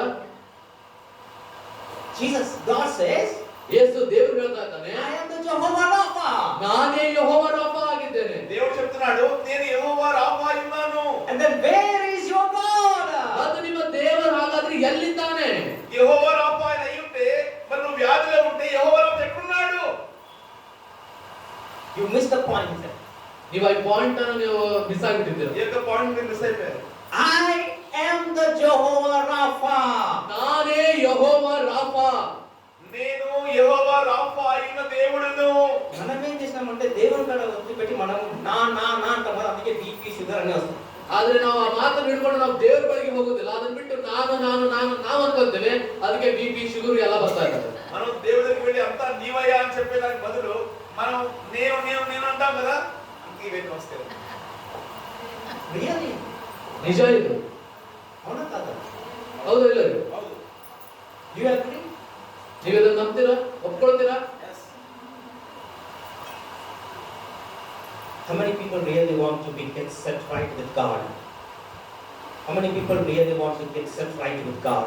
ಎಷ್ಟು ಜನ ನೀವು ನಿಜವಾಗಿಯೂ ದೇವರೊಟ್ಟಿಗೆ ಒಂದು ಸ್ಥಿರವಾಗಿ ನಾವು ಹೊಂದಿಕೊಂಡು ಹೋಗಬೇಕೆಂದು ಬಯಸ್ತೀರಾ? ఎంతమంది ఈ రోజున ఇక్కడ మీరు దేవుడితో సరైన సంబంధం కలిగి మీరు వెళ్ళాలని ఆశపడతారు కదా? Hallelujah. Hallelujah. I need to be take away from your life. ನಿಮ್ಮ ಜೀವಿತಗಳಿಂದ ನಾನು ಅನ್ನೋದು ಬಿಟ್ಟು ಹೋಗಬೇಕು. మీ జీవితంలో నేను అనేది తొలగిపోవాలి. Only then fire came from heaven. ಆಗ ಮಾತ್ರ ಪರಲೋಕದಿಂದ ಬೆಂಕಿ ಬಂತು. అప్పుడు మాత్రమే పరలోకం నుంచి అగ్ని దిగి వస్తుంది. God answers from heaven. ದೇವರು ಆತನು ಪರಲೋಕದಿಂದ ಉತ್ತರ ಕೊಡ್ತಾನೆ. అప్పుడు దేవుడు పరలోకం నుంచి జవాబిస్తాడు. When I is not in you. ನಿಮ್ಮಲ್ಲಿ ಯಾವಾಗ ನಾನು ಅನ್ನೋದು ಇರುವುದಿಲ್ಲವೋ, ఇది ఎప్పుడైతే నేను అనేది ఉండదో, Everything that belongs to God, He says, I is yours. ಪ್ರತಿಯೊಂದು ಏನು ದೇವರಿಗೆ ಸಂಬಂಧಿಸಿದೆಯೋ ಪರಲೋಕದಲ್ಲಿ ಆ ನಾನು ಅನ್ನೋದು ಆತನು ನಿನ್ನಲ್ಲಿ ಬರ್ತಾನೆ. ఎప్పుడైతే దేవుడికి సంబంధించి ఉంటుందో ఆ నేను అనే స్థలంలో ఆయన వస్తాడు అక్కడికి. అప్పుడు ఆయనకు సంబంధించినవి మీకు. ಯಾವಾಗ ಆತನು ಆ ನಾನು ಅನ್ನೋ ಸ್ಥಳದಲ್ಲಿ ಆತನು ಹೇಗೆ ಬರ್ತಾನೋ ಅವಾಗ ಆತನಿಗೆ ಸಂಬಂಧಿಸಿರುವುದು ಎಲ್ಲ ಅದು ನಿಮ್ಮದಾಗುತ್ತೆ. నేను అనేది పోయి ఆయన ఆయన ఆయన చెప్తుంటావు, నేను అనే స్థలంలో ఆయన వస్తాడు, అప్పుడు ఆయన అన్ని నీవే. Hallelujah. Hallelujah. You will be such connected with God. ನೀವು ಎಷ್ಟು ದೇವರೊಟ್ಟಿಗೆ ಏಕತೆಯಲ್ಲಿ ಆ ಸಂಬಂಧದಲ್ಲಿ ನೀವು ಇರ್ತೀರಾ ಅಂದ್ರೆ, నువ్వు ఎంతగా దేవునితో ఆ సంబంధంలోనే ఉంటావో నీకు ప్రేయర్ చేయడానికి అసలు భయం ఉండదు. ಪ್ರಾರ್ಥನೆ ಮಾಡ್ಲಿಕ್ಕೆ ನಿಮಗೆ ಭಯನೇ ಆಗುವುದಿಲ್ಲ. డౌటే ఉండదు మీకు. ನಿಮಗೆ ಅದರಲ್ಲಿ ಸಂದೇಹ ಅನ್ನೋದು ಬರೋದಿಲ್ಲ. ఎందుకు తెలుసా? ಯಾಕೆ ಗೊತ್ತಾ ನಿಮಗೆ? You have connection with God. ಯಾಕಂದ್ರೆ ದೇವರೊಟ್ಟಿಗೆ ಆ ಸಂಬಂಧ ಇರುತ್ತೆ ನಿಮಗೆ. దేవుడితో సంబంధం ఉంటుంది కాబట్టి నీకు భయం ఉండదు. ఆమేన్. Hallelujah. Hallelujah. Recently, November 1. ಇತ್ತೀಚೆಗೆ ನವೆಂಬರ್ 1ನೇ ತಾರೀಕು చాలా కొద్ది కాలం క్రితం నవంబర్ 1వ తారీఖున the sisters came to Hubli. ಆ ಸಹೋದರಿಯರು ಹುಬ್ಬಳ್ಳಿಗೆ ಬಂದಿದ್ದರು. ಅವರು They are the proof. ಅವರೇ ನಿಜವಾದ ಸಾಕ್ಷಿ. ఆ సహోదరులు హుబ్లీ వచ్చారు, వాళ్ళే సాక్షులు. మేము వచ్చి ఇక్కడ ఏమో కథ చెప్పి నేను పోవచ్చని మీరు నమ్మొచ్చు, కానీ వాళ్ళు మూల మాట అనుకుంటారు కదా మీరు. ನಾವೇನೋ ಇಲ್ಲಿ ಬಂದ್ಬಿಟ್ಟು ಒಂದು ಕಥೆ ಹೇಳಿ ನಾವು ಹೋಗ್ಬೋದು, ಆದ್ರೆ ಅವ್ರ ಮಾತು ನೀವು ನಂಬ್ತಿರಲ್ಲ. They saw with their own eyes. ಅವರು ತಮ್ಮ ಸ್ವಂತ ಕಣ್ಣಿನಿಂದ ಅವರು ನೋಡಿದ್ದಾರೆ. వాళ్ళు కళ్ళతో వాళ్ళు చూశారు. 3 deaf and dumb children. 3 ಜನ ಚಿಕ್ಕ ಮಕ್ಕಳು ಹುಟ್ಟಿದಾಗಿನಿಂದ ಕಿವುಡರು ಮೂಕರಾಗಿದ್ದರು. 8, 9 and 11 years. 8, 9 ಮತ್ತು 11 ವರ್ಷದವರು. 8, 9, 10 సంవత్సరాలు చిన్నప్పటి నుంచి కూడా చెవుడు మూగ ముగ్గురు పిల్లలు. They born, one boy and 2 girls. ಒಬ್ಬ ಹುಡುಗ ಮತ್ತು 2 ಹುಡುಗಿಯರು. ఒక బాబు 2 పాపలు. ఎన్ని మంది పాపలు ఉన్నారు ఇక్కడ? పాపస్ ఇక్కడ ఎంతమంది అమ్మాయిలు ఉన్నారు? అమ్మాయిలు ఎన్ని మంది ఉన్నారు? ಎಷ್ಟು ಜನ ಹುಡುಗಿಯರು ಇದ್ದಾರೆ ಮಕ್ಕಳು? ನಿಮ್ಮನ್ನ ಅಡಿಗೆ ಪೇರೆಂಟ್ಸ್ ಗೆ, ನಿಮಗೆ ತಂದೆ ತಾಯಿಗಳಿಗೆ ನಾನು ಕೇಳ್ತಾ ಇದ್ದೀನಿ, ಎಷ್ಟು ಜನರಿಗೆ ಹೆಣ್ಣು ಮಕ್ಕಳಿದ್ದಾರೆ? ಮಕ್ಕಳು ಅಲ್ಲ ನಿಮ್ಗೆ ಎಷ್ಟು ಜನ ಹೆಣ್ಮಕ್ಳು ಅದಾರ? మీ ఇంట్లో ఎంతమంది పిల్లలు ఉన్నారు? ಇಬ್ಬರು ಅದಾರಲ್ಲ ಹೆಣ್ಮಕ್ಳು, ಇಬ್ಬರು, ಒಬ್ಬರು, 1, 2, 3, 4 ಅದಾರ. ಈಗ ಫಾರ್ ಎಕ್ಸಾಂಪಲ್ ಒಂದು ಉದಾಹರಣೆಗೆ ಅನ್ಕೊಳ್ರಿ, ಆ ಹುಡುಗಿಗೆ ಕಿವಿ ಕೇಳಿಸಲ್ಲ, ಮಾತು ಬರೋದಿಲ್ಲ ಅಂದ್ರೆ ದಿವಸ ಅವ್ರ ದೊಡ್ಡ ಆಗುತ್ತೆ, ನಿಮ್ಗೆ ಅದೊಬ್ಬರು ಚಿಂತೆ ಇರ್ತೈತಿಲ್ಲ. వాళ్ళకి తిరుగుతూ ఉంటారు, చెవు ఇవ్వడదు, నోటి మాట్లాడదు, మీకు చింత ఉంటుందా? బాగుంటా ఉంటుందా? ನೋಡಕ್ ಚಂದ ಅದಾರ, ಅದ್ರ ಕಿವಿ ಇಲ್ಲ, ಬಾಯಿ ಇಲ್ಲ. చూడడానికి చాలా అందంగా ఉంది, నోరు లేదు, చెవి వినబడదు. ಅಂತ ನಿಮ್ಗೆ ಇದ್ರೆ ನಿಮ್ಗೆ ಚಿಂತೆ ಬರ್ತೈತಿಲ್ಲ. ಹಂಗೇನಾದ್ರೂ మీకు చింత వస్తుంది. ಹಂಗೇನಾದ್ರೂ ನಿಮ್ಮ ಮಕ್ಕಳಲ್ಲಿ ಯಾರಾದ್ರೂ ಒಬ್ಬರಿದ್ರೆ ನಿಮಗೆ ಆ ಚಿಂತೆ ಇರುತ್ತಾ ಅಲ್ವಾ? ಯಾಕೆ? ದಿವಸ ಅವ್ರೇನಾಗ್ತಾರೆ, ದೊಡ್ಡವ್ರು ಆಗೋದ್ರೆ ಒಂದ್ ದಿವಸ ದೊಡ್ಡವರಾಗಿ ಮದುವೆ ಮಾಡೋ ಏಜ್ ಬರ್ತಾರೆ, ಅವಾಗ ಮದುವೆ ಆಗೋದಿಲ್ಲ. ఎందుకంటే రోజు పెరుగుతున్నప్పుడు చింత ఎక్కువ అవుతుంది. వాళ్ళు పెద్ద అవుతారు, పెళ్లి వయసుకు వచ్చాక పెళ్లి చేయాలంటే ఎవరు చేసుకుంటారు వాటిని? అది చింత ఉండదు. ఈ చింత ప్రతి పేరెంట్స్ లో ఉంటుంది. ಈ ಚಿಂತೆ ಪ್ರತಿಯೊಂದು ತಂದೆ ತಾಯಿಗಳಿಗೆ ಇದ್ದೇ ಇರುತ್ತೆ. That day these 3 kids came with that situation. ಆ ದಿನದಲ್ಲಿ ನವೆಂಬರ್ 1ನೇ ತಾರೀಕು ಈ 3 ಜನ ಮಕ್ಕಳು ಅಂತ ಪರಿಸ್ಥಿತಿಯಿಂದ ಅವರು ಬಂದಿದ್ದರು. ఆ నవంబర్ 1వ తారీఖు ఇటువంటి పరిస్థితిలో ఉన్న ఆ కుటుంబం తెచ్చుకొచ్చారు. 1 boy, 2 girls. ಒಬ್ಬ ಹುಡುಗ ಮತ್ತು ಇಬ್ಬರು ಹುಡುಗಿಯರು. అమ్మాయి ఇద్దరు అమ్మాయిలు. One born and brought up with the deaf and dumb. ಅವರು ಹುಟ್ಟಿದಾಗಿನಿಂದನೇ ಅವರು ಮೂಕರಾಗಿ ಕಿವುಡರಾಗಿ ಬೆಳೆದಂತವರು. పుట్టుకతోనే వాళ్ళు చెవిటి వాళ్ళు మగవాళ్ళు. They brought near me now. ಈಗ ಅವರು ನನ್ನ ಬಳಿ ಕರೆದುಕೊಂಡು ಬಂದಿದ್ದಾರೆ ಅವರನ್ನು. ఇప్పుడు నా ఎదురు తీసుకొచ్చారు వాళ్ళని. Pastor prayer ಮಾಡ್ರಿ ಅಂತ. పాస్టర్ గారు ప్రార్థన చేయండి. ಈಗ ನಾನು ಏನು ಮಾಡಬೇಕು? నేనేం చేయాలి ఇప్పుడు? ಪ್ರಾರ್ಥನೆ చేయాలి నేను ఇప్పుడు. ಪ್ರಾರ್ಥನೆ ಮಾಡಿದ ಮೇಲೆ ಏನಾಗಬೇಕು? ಅವ್ರಿಗೆ ಕಿವಿ ಓಪನ್ ಆಗಲೇಬೇಕು. ಆಗಿಲ್ಲಪ್ಪ ಅಂದ್ರೆ ನನ್ನ ದೇವರ ಜೊತೆ ನನ್ನ ಜೊತೆ ಕನೆಕ್ಷನ್ ದೇವರ ప్రార్థన చేశాక దేవుడు ఆ చెవి తెరవబడాలి. చెవి తెరవబడకపోతే ఆ దేవుడు సమస్య లేదు అనుకో. దేవుడు ఉన్నాడో లేదో, దేవుడు చేస్తాడో లేదో, ఆ దేవుడు ఇదానో ఇల్వో, దేవుడు ಮಾಡ್ತಾನೋ ಇಲ್ವೋ ಅಂತ ಪ್ರಶ್ನೆ ಬರ್ತಾವೆ. ಹೌದು. I am in the Elijah situation now. ಈಗ ನಾನು ಕೂಡ ಅಲ್ಲಿ ಎಲಿಯನ ಪರಿಸ್ಥಿತಿಯಲ್ಲಿನೇ ಇದ್ದೇನೆ. నేను ఏలియా పరిస్థితిలో ఉన్నాను ఇప్పుడు. They brought 3 girls, 2 girls and 1 boy. ಒಬ್ಬ ಹುಡುಗ ಮತ್ತು ಇಬ್ಬರು ಹುಡುಗಿಯರನ್ನು 3 ಮಕ್ಕಳನ್ನು ಕರೆದುಕೊಂಡು ಬಂದಿದ್ದಾರೆ. ఒక బాబుని ఇద్దరు అమ్మాయిల్ని ముగ్గురు తీసుకొచ్చారు. They came with an expectation that our God will do something. ಅವರು ಆ 3 ಜನ ಮಕ್ಕಳನ್ನು ಇಲ್ಲಿ ಕರೆದುಕೊಂಡು ಬಂದು ಈ ದೇವರು ಏನಾದರೂ ಮಾಡ್ತಾರೆ ಅನ್ನೋ ಅಪೇಕ್ಷೆಯಲ್ಲಿ ಬಂದಿದ್ದಾರೆ. వాళ్ళు ఒక ఆశతో వచ్చారు. దేవుడు ఏదో చేస్తాడు అనే విశ్వాసంతో వచ్చారు. Our team prayed in such a way for that November meeting. One prayer was our prayer. Lord, let not this be an entertainment. Let this be the revival of God. ನಾನು ಮತ್ತು ನನ್ನ ಟೀಮು ಎಲ್ಲರೂ ಸೇರಿ ನಾವು ಆ November 1ನೇ ತಾರೀಕೋಸ್ಕರ ಎಷ್ಟು ಪ್ರಾರ್ಥಿಸಿದ್ವಿ ಅಂದ್ರೆ ಒಂದೇ ಒಂದು ಪ್ರಾರ್ಥನೆ, ಕರ್ತನೆಯಲ್ಲಿ ಬರುವಂತ ಪ್ರತಿಯೊಬ್ಬರು ಅವರು ಆಶೀರ್ವದಿಸಲ್ಪಡಬೇಕು. ಯಾವುದೊಂದು ಮನೋರಂಜನೆಯಲ್ಲಿ ನಡೆಯಬಾರದು, ನಿನ್ನ ಚಿಂತನೆಯಲ್ಲಿ ನಡೆಯಬೇಕು. మా ప్రార్థన ఒకటే అయిన రోజున మా టీం వాళ్ళంతా ప్రభువు వచ్చినప్పుడు దీవించబడాలి. అదొక ఎంటర్టైన్మెంట్ గా ఉండకూడదు. Entertainment of the దేవుడా, ದೇವರ ಮನೋರಂಜನೆ ಏನು ಬೇಡ. they need to have an encounter with you. ನಿನ್ನೊಟ್ಟಿಗೆ ಒಂದು ದರ್ಶನವನ್ನು ಅವರು ಹೊಂದಿಕೊಂಡು ಹೋಗಬೇಕು ಅಂತ. నీతో ఒక సంబంధం వాళ్ళు కలిగి ఉండాలి. When they came near me, ಯಾವಾಗ ಅವರು ನನ್ನ ಬಳಿಗೆ ಬಂದರು, ఎప్పుడైతే నా ఇంటికి వచ్చారో వాళ్ళు, I humble myself and I say this to you. ನನ್ನನ್ನು ನಾನು ತಗ್ಗಿಸಿಕೊಂಡು ನನಗೆ ಈ ಮಾತು ಹೇಳ್ತಾ ಇದ್ದೇನೆ. నేను తగ్గించుకుంటూ నీకు ఈ మాట చెప్తున్నాను. The God whom I serve, ನಾನು ಸೇವಿಸುವಂತಹ ದೇವರು, నేను సేవిస్తున్న దేవుడు is a living God. ಆತನು ಜೀವಿಸುವಂತಹ ದೇವರು. Amen. ಆಮೆನ್. హల్లెలూయా. ಆತನು ಕಿವುಡನಾದ ದೇವರಲ್ಲ, ఆయన చెవిటి దేవుడు కాదు. Nor he went for any journey on that day. ಆ ದಿನದಲ್ಲಿ ಆತನು ಯಾವುದೇ ಪ್ರಯಾಣವನ್ನು ಬೆಳೆಸಿಲ್ಲ. ఆ రోజు ఆయన ఏ ప్రయాణం చేయలేదు. When I kept my ears on the when I kept my fingers on the ears, ಯಾವಾಗ ನಾನು ನನ್ನ ಬೆರಳುಗಳನ್ನ ಆ ಮಕ್ಕಳ ಕಿವಿಗಳ ಮೇಲೆ ನಾನು ಇಟ್ಟೆನೋ, ఎప్పుడైతే నా వేళ్ళని ఆ చెవుల మీద నేను పెట్టానో, I said, God, ನಾನು ಹೇಳಿದೆ, ದೇವರೇ, నేను చెప్పాను, ప్రభువా, you are the living God. ನೀನೇ ಜೀವವುಳ್ಳ ದೇವರು. Nothing is impossible to you. ನಿನಗೆ ಅಸಾಧ್ಯವಾದದ್ದು ಯಾವುದೂ ಇಲ್ಲ. జీవిస్తున్న దేవుడివి, నీకు అసాధ్యమైనది ఏదీ లేదు. And I call in the name of Jesus. ಮತ್ತು ನಾನು ಯೇಸುವಿನ ನಾಮದಲ್ಲಿ ನಾನು ಕೂಗಿದೆ. యేసు నామములో నేను ప్రార్థించినప్పుడు Ephphatha. ಎಫ್ಫಥಾ, ఎఫ్ఫతా అని, It means be opened. ಅದರ ಅರ್ಥ ಏನಪ್ಪಾ ಅಂದ್ರೆ ತೆರೆಯಲ್ಪಡು ಅಂತ ಹೇಳಿ. ఎఫ్ఫతా అంటే తెరవబడును గాక. The moment I prayed and removed my ears, ಯಾವ ಗಳಿಗೆಯಲ್ಲಿ ನಾನು ಪ್ರಾರ್ಥನೆ ಮಾಡಿ ಆ ಬೆರಳನ್ನು ನನ್ನ ಕಿವಿಯಿಂದ ತೆಗೆದನು, ఎప్పుడైతే నేను ప్రార్థన చేసి ఆ చెవుల్లోంచి నా వేళ్ళని తీసాను చెవుల్లోంచి, God changed the life of that kids. ಆ ಮಕ್ಕಳ ಜೀವಿತವನ್ನು ದೇವರು ಬದಲಾಯಿಸಿದನು. దేవుడు మార్చాడు. 3 children started to hear now. ಈಗ 3 ಮಕ್ಕಳು ಕೇಳುವುದಕ್ಕೆ ಅವರಿಗೆ ಪ್ರಾರಂಭವಾಯಿತು. ఇంకా ముగ్గురు పిల్లలు వింటున్నారు. గట్టిగా చప్పట్లు కొట్టు. హల్లెలూయా. ಹಲ್ಲೆಲೂಯಾ.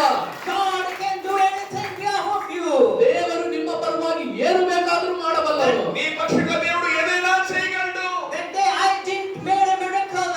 ಆ ದಿನದಲ್ಲಿ ನಾನು ಅದ್ಭುತ ಮಾಡಿಲ್ಲ. ఆ రోజు నేను అద్భుతం చేయలేదు. I am not a miracle man.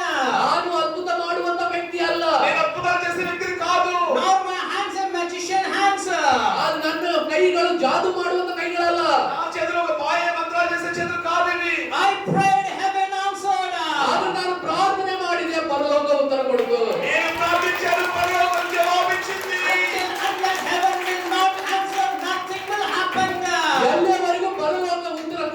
ಇಲ್ಲವೋ ಏನು ಕೂಡ ಆಗುವುದಿಲ್ಲ. ఎంతవరకు పరలోకం గురించి జవాబు ఇవ్వదో ఏమీ జరగదు. Nothing will happen. ಏನೂ ಕೂಡ ನಡೆಯೋದಿಲ್ಲ. ఏమీ జరగదు. The day morning, ಆ ದಿನದ ಬೆಳಿಗ್ಗೆ ఆ రోజు ఉదయం the kids were coming as usual in the deaf and dumb. ಆ ಮಕ್ಕಳು ದೇವರ ಸನ್ನಿಧಿಗೆ ಅವರು ಕಿವುಡರಾಗಿ ಬಾಯಿ ಇಲ್ಲದವರಾಗಿ ಹೇಗಿದ್ರು ಹಾಗೆಯೇ ಬಂದರು. ఆ ఉదయం ఆ మూగ ఆ చెవిడతనంతో అలాగే వచ్చారు వాళ్ళు. They came in and they were deaf and dumb. ಅವರು ಆ ದೇವರ ಸನ್ನಿಧಿ ಒಳಗೆ ಬರುವಾಗ ಅವರು ಕಿವುಡರಾಗಿ ಮೂಕರಾಗಿ ಬಂದಿದ್ದಾರೆ. వాళ్ళు లోపలికి వచ్చినప్పుడు సంఘంలోకి వచ్చినప్పుడు చెవిటి వాళ్ళు మూగ వాళ్ళు. But they went out. Their life was changed and transformed. ಸನ್ನಿಧಿಯಿಂದ ಹೊರಗೆ ಕಾಲಿಟ್ಟರು, ಅವರ ಜೀವಿತ ಬದಲಾಯಿಸಿಕೊಂಡು ಅವರು ಹೋದರು. ఎప్పుడైతే బయటికి వెళ్ళారో వాళ్ళ జీవితాలు మార్చబడ్డాయి. వాళ్ళు స్వస్థత పొందుకు వెళ్ళారు. ఆమేన్. హల్లెలూయా. హల్లెలూయా. The same God wants to work on behalf of you. ಅದೇ ದೇವರು ನಿಮಗೋಸ್ಕರ ನಿಮ್ಮ ಪರವಾಗಿ ಕೆಲಸ ಮಾಡಲು ಅದನ್ನು ಬಯಸ್ತಾ ಇದ್ದಾರೆ. అదే దేవుడు ఈరోజు మీ పక్షంగా కార్యం చేయడానికి సిద్ధంగా He's a living God.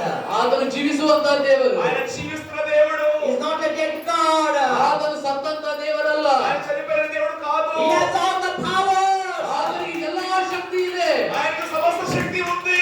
He's the Almighty God. ಆತನು ಸರ್ವಶಕ್ತನಾದಂತ ದೇವರು. ఆయన సర్వశక్తిమంతుడైన దేవుడు. He remains the same yesterday, today, forever.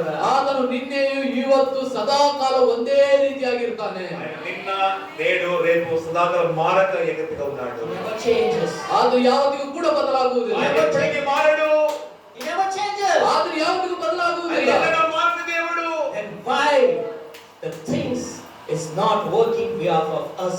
Because the eye is stopping the God. ಆದ್ರೆ ಯಾಕೆ ಸಂಗತಿಗಳು ಪರಿಸ್ಥಿತಿಗಳು ನಮಗೆ ಅನುಕೂಲವಾಗಿ ಕೆಲಸ ಮಾಡ್ತಾ ಇಲ್ಲ ಅಂದ್ರೆ ನಾನು ಅನ್ನೋದು ಅದಕ್ಕೆ ಅಡ್ಡಿಯಾಗಿ ನಿಂತಿದೆ. అయితే ఎందుకు పరిస్థితులు మన పక్షంగా కార్యం జరగలేదంటే నేను అనేది మనలో ఉన్నంత వరకు అది దేవుడిని కార్యం చేయకుండా ఆపేస్తా ఉంది. Hallelujah. Hallelujah. There's so many parents, they are crying in their hearts. ಬಹಳಷ್ಟು ಜನ ತಂದೆ ತಾಯಿಗಳು ತಮ್ಮ ಹೃದಯದಲ್ಲಿ ಅವರು ಅಳುತ್ತಾ ಇದ್ದಾರೆ. ఎంతో మంది తల్లిదండ్రులు వాళ్ళ హృదయంలో వాళ్ళు ఏడుస్తూ ఉన్నారు. Seeing the kids, they're growing, but they are not into the God's way. They are into the worldly things. ಅವರು ತಮ್ಮ ಮಕ್ಕಳನ್ನು ನೋಡುವಾಗೆಲ್ಲ ಅವರು ಅಂದುಕೊಳ್ತಾ ಇದ್ದಾರೆ, ಮಕ್ಕಳು ಬೆಳೀತಾ ಹೋಗ್ತಾ ಇದ್ದಾರೆ, ಆದ್ರೆ ದೇವರ ಮಾರ್ಗದಲ್ಲಿ ಅವರು ನಡೀತಾ ಇಲ್ಲ. ఆ పిల్లలు పెరుగుతున్నారు, లోకానుసారంగా పెరుగుతారు కానీ దైవికంగా వాళ్ళు పెరగట్లేదు. తల్లిదండ్రులు అనేకులు ఏడుస్తున్నారు ఈ రోజున. అవునా కాదండి? ಹೌದಾ ಇಲ್ಲ ರೀ? If you don't pray, ಈಗ ನೀವು ಪ್ರಾರ್ಥನೆ ಮಾಡದೆ ಹೋದ್ರೆ who will pray for you? ಅವರಿಗೋಸ್ಕರ ಯಾರು ಪ್ರಾರ್ಥನೆ ಮಾಡ್ತಾರೆ? నువ్వు వాళ్ళ కోసం ప్రేర్ చేయకపోతే వాళ్ళ కోసం ఎవరు ప్రార్థన చేస్తారు? ನಿಮ್ಮ ಹುಡುಗರು ನೀವು ಪ್ರಯತ್ನ ಮಾಡಬೇಕು. మీ పిల్లల కోసం మీరు ప్రార్థన చేయాలి కదా. ಆಮೇಲೆ ಪಾಸ್ಟರ್ ಮಾಡ್ತಾರೆ. తర్వాత పాస్టర్ ప్రార్థన చేస్తారు. ನೀವೇನ್ ಮಾಡ್ತೀರಿ ಗೊತ್ತೇನ್ರಿ? మీరేం చేస్తారు తెలుసా? ಹುಟ್ಟಿಸೋದು ನೀವು, కనేది మీరు. ಪ್ರಾರ್ಥನೆ ಮಾಡೋದು ಪಾಸ್ಟರ್. పాస్టర్ పిల్లల కోసం ప్రేర్. ಇದೇನ್ ನ್ಯಾಯ ಮಂದಿ? ఇదేం ಇದು చేయాలి? ಎಂತ ನ್ಯಾಯ ಇದು? ಹೌದಿಲ್ಲ? ನಿಮ್ಮ పిల్లల కోసం మీరు ప్రేయర్ చేయాలి. ನಿಮ್ಮ ಮಕ್ಕಳಿಗೋಸ್ಕರ ನೀವೇ ಪ್ರಾರ್ಥನೆ ಮಾಡಬೇಕು. వాళ్ళు దేవుని కడికి రావాలంటే ఫస్ట్ గర్వం మీలో నుంచి పోవాలి. ಅವರು ದೇವರ ಕಡೆಗೆ ನಿಮ್ಮ ಮಕ್ಕಳು ಬರ್ಬೇಕಂದ್ರೆ ಮೊದಲು ಗರ್ವ ನಿಮ್ಮಿಂದ ಹೋಗ್ಬೇಕು. ఆమె ಬರ್ತಾ ಇಲ್ಲ. అప్పుడు మాత్రమే మీ పిల్లలు దేవుని మాట వింటారు, మీ మాట వినరు. ಆಗ ಮಾತ್ರ ಮಕ್ಕಳು ದೇವರ ಮಾತನ್ನು ಕೇಳ್ತಾರೆ, ನಿಮ್ಮ ಮಾತನ್ನು ಕೇಳ್ತಾರೆ. ఎందుకంటే మీలో గర్వం లేదు. ಯಾಕಂದ್ರೆ ನಿಮ್ಮಲ್ಲಿ ಆ ಗರ್ವ ಇಲ್ಲ. మీలో లేకుంటే మీ పిల్లలలో ఉండదు. ನಿಮ್ಮಲ್ಲಿ ಆ ಗರ್ವ ಇಲ್ಲಪ್ಪ ಅಂದ್ರೆ ನಿಮ್ಮ ಮಕ್ಕಳಲ್ಲಿನೂ ಅದು ಇರುವುದಿಲ್ಲ.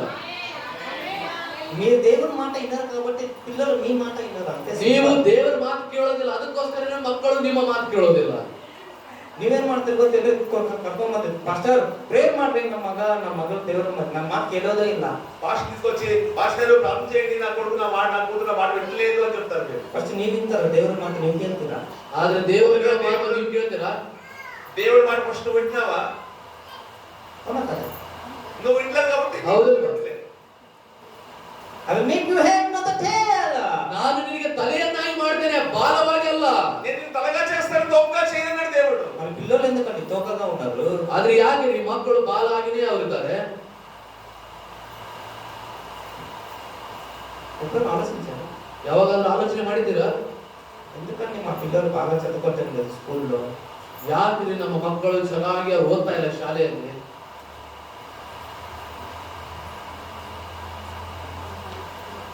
క్వశ్చన్ ಯಾವತ್ತಾದ್ರೂ ಈ ಪ್ರಶ್ನೆ ಬಂದಿದೆ ನನಗೆ? కష్టపడి ఫీజు కడతాము కానీ పిల్లలు చదవరు. ಕಷ್ಟಪಟ್ಟು ಫೀಸ್ ತುಂಬ್ತೀರಾ ಆದ್ರೆ ಮಕ್ಕಳು ಅವರು ಓದೋದಿಲ್ಲ. ಯಾಕೆ ಗೊತ್ತಿಲ್ಲ? ఎందుకు తెలుసా మీకు? ఆయన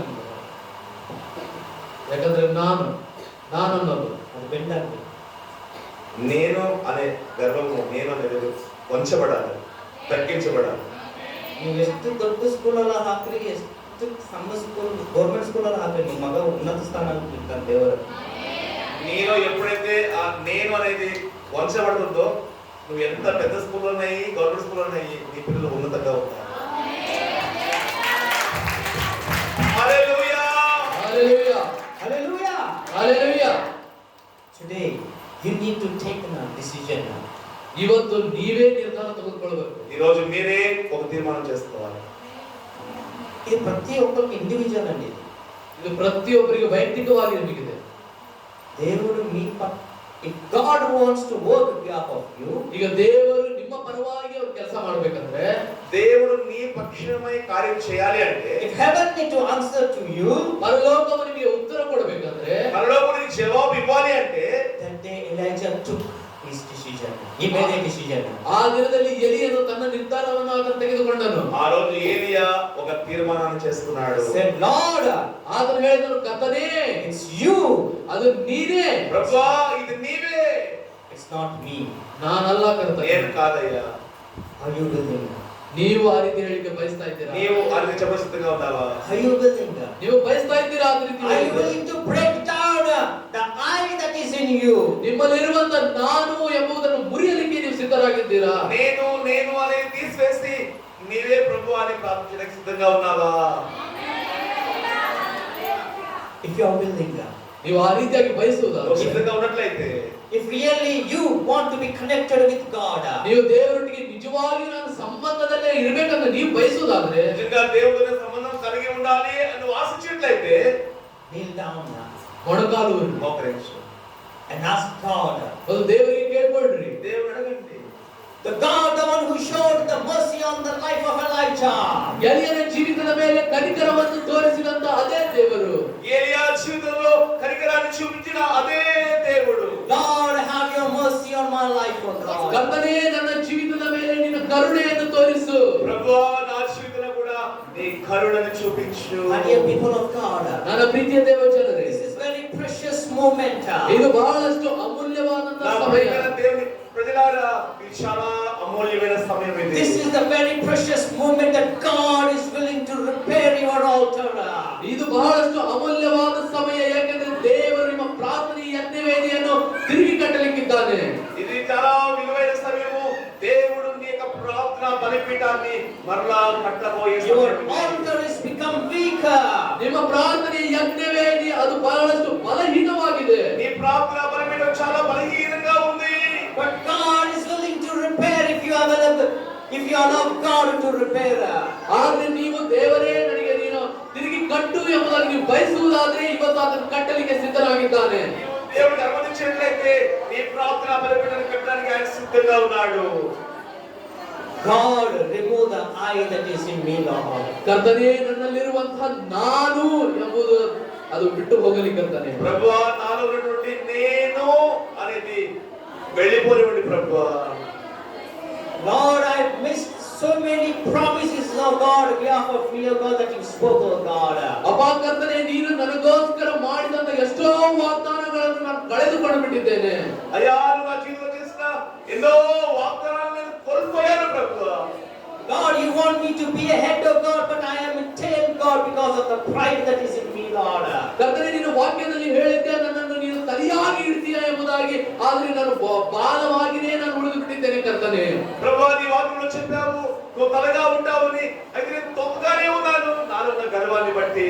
God, take away the pride, God. ಅಪ್ಪಾ, ನನ್ನಲ್ಲಿರುವಂತ ಗರ್ವವನ್ನು ನೀನು ತೆಗೆದುಹಾಕು. నాలో ఉన్న గర్వము హృదయాన్ని తీసివేయ్ ఆయన. If you pray sincerely, ನೀವು ಇದನ್ನು ಪ್ರಾಮಾಣಿಕತೆಯಿಂದ ನೀವು ಪ್ರಾರ್ಥಿಸಿದರೆ, యథార్థంగా మీరు ప్రార్థిస్తున్నట్లయితే God will help you. ದೇವರು ನಿಮಗೆ ಸಹಾಯ ಮಾಡ್ತಾರೆ. దేవుడు మీకు సహాయం చేస్తాడు. The things that is not happening good behalf of you because of the pride that is in you. ನಿಮ್ಮಲ್ಲಿರುವಂತಹ ಗರ್ವದ ಕಾರಣದಿಂದಲೇ ನಿಮ್ಮ ಪರವಾಗಿ ಯಾವುದೇ ಒಳ್ಳೆಯ ಕೆಲಸಗಳು ಆಗ್ತಾ ಇಲ್ಲ. మీలో ఉన్న గర్వాన్ని బట్టి మీలో ఏ మంచి కార్యం జరగడం లేదు. Lord, thank you God for helping me to understand it today, Lord. ಅಬ್ಬಾ ಕರ್ತನೇ, ಈ ಸಂಗತಿಯನ್ನು ಈ ದಿನದಲ್ಲಿ ನಾನು ಅರ್ಥ ಮಾಡಿಕೊಳ್ಳಲಿಕ್ಕೆ ನೀನು ಸಹಾಯ ಮಾಡಿದ್ದಕ್ಕಾಗಿ ನಿನಗೆ ಸ್ತೋತ್ರ. ಎಲ್ಲ ಕಣ್ಣುಚ್ಚಿ ప్రభువా నాకు ఈరోజు ఈ అంశం గ్రహించి నాకు సహాయం చేయండి. ఆయన సహాయం చేస్తున్నందుకు మీకు స్తోత్రం. కళ్ళు మూసి ప్రే చేయండి. ఇంతవరకు మీరు వాక్యం కాదు, ఇప్పుడు చేసే ప్రార్థనే మీకు చాలా ప్రాముఖ్యమైనది. అప్పగించుకోండి దేవుడికి.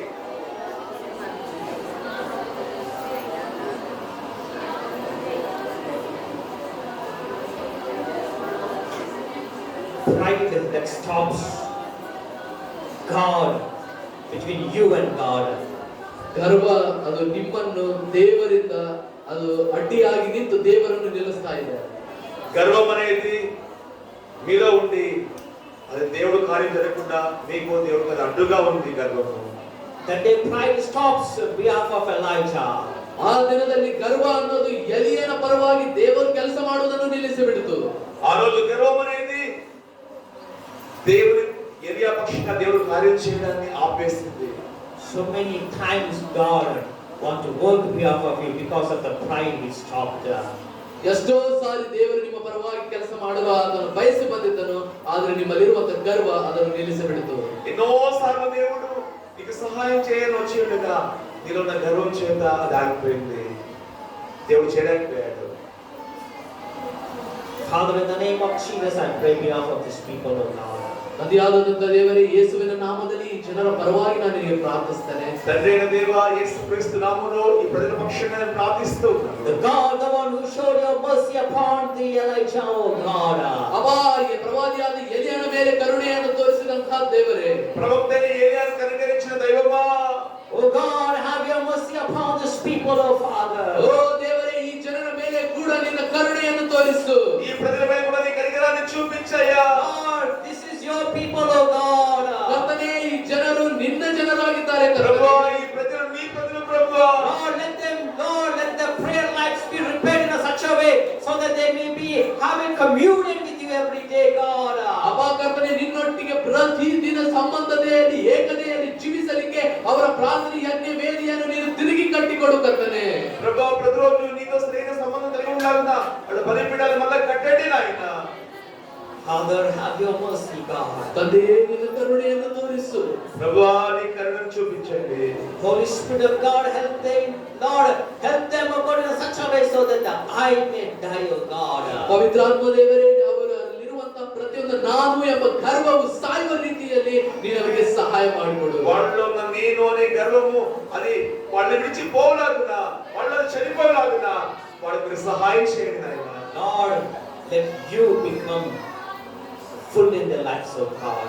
ಕರ್ತನೇ, ನೀನೇ ಅವರ ಜೀವಿತದಲ್ಲಿ ಸಂಪೂರ್ಣನಾಗಿ ನೀನು ನಿಲ್ಲಬೇಕು ಕರ್ತನೇ. ప్రభువా, నీవే వాళ్ళలో సంపూర్ణంగా నిలబడాలయ్యా. Thank you, God, for your word, O God, that you spoke to them, Lord. ಅಪ್ಪ, ಈ ದಿನದಲ್ಲಿ ಅವರೊಟ್ಟಿಗೆ ನೀನು ಮಾತನಾಡಿದಂತ ನಿನ್ನ ವಾಕ್ಯಕ್ಕಾಗಿ ನಿನಗೆ ಸ್ತೋತ್ರ. ఈ రోజు మాట్లాడిన నీ వాక్యాన్ని బట్టి స్తోత్రం అయ్యా. Thank you, Lord, for helping them, O God. ಅಪ್ಪ, ಈ ಜನರಿಗೆ ನೀನು ಸಹಾಯ ಮಾಡಿದ್ದಕ್ಕಾಗಿ ನಿನಗೆ ಸ್ತೋತ್ರ. ఈ ప్రజలకు సహాయం చేస్తున్నందుకు స్తోత్రం. Thank you, Lord, for repairing them, O God. ಅಪ್ಪ, ಅವರ ಜೀವಿತವನ್ನು ನೀನು ತಿರುಗಿ ಕಟ್ಟಿಕೊಟ್ಟದಕ್ಕಾಗಿ ಸ್ತೋತ್ರ. వాళ్ళ జీవితంలో మళ్ళీ వాళ్ళు బలిపీఠాలు తిరిగి కడుతున్నందుకు స్తోత్రం అయ్యా. Lord, bless them, O God. ಕರ್ತನೇ, ಅವರನ್ನು ಆಶೀರ್ವದಿಸು. ప్రభువా, ఆశీర్వదించండి. In Jesus' name, Lord, I pray. ಯೇಸುವಿನ ನಾಮದಲ್ಲಿ ನಾನು ಪ್ರಾರ್ಥಿಸ್ತೇನೆ ತಂದೆಯೇ. యేసు నామములో ప్రార్థిస్తున్నాను తండ్రి. ఆమేన్. Hallelujah. Hallelujah. Hallelujah. Hallelujah.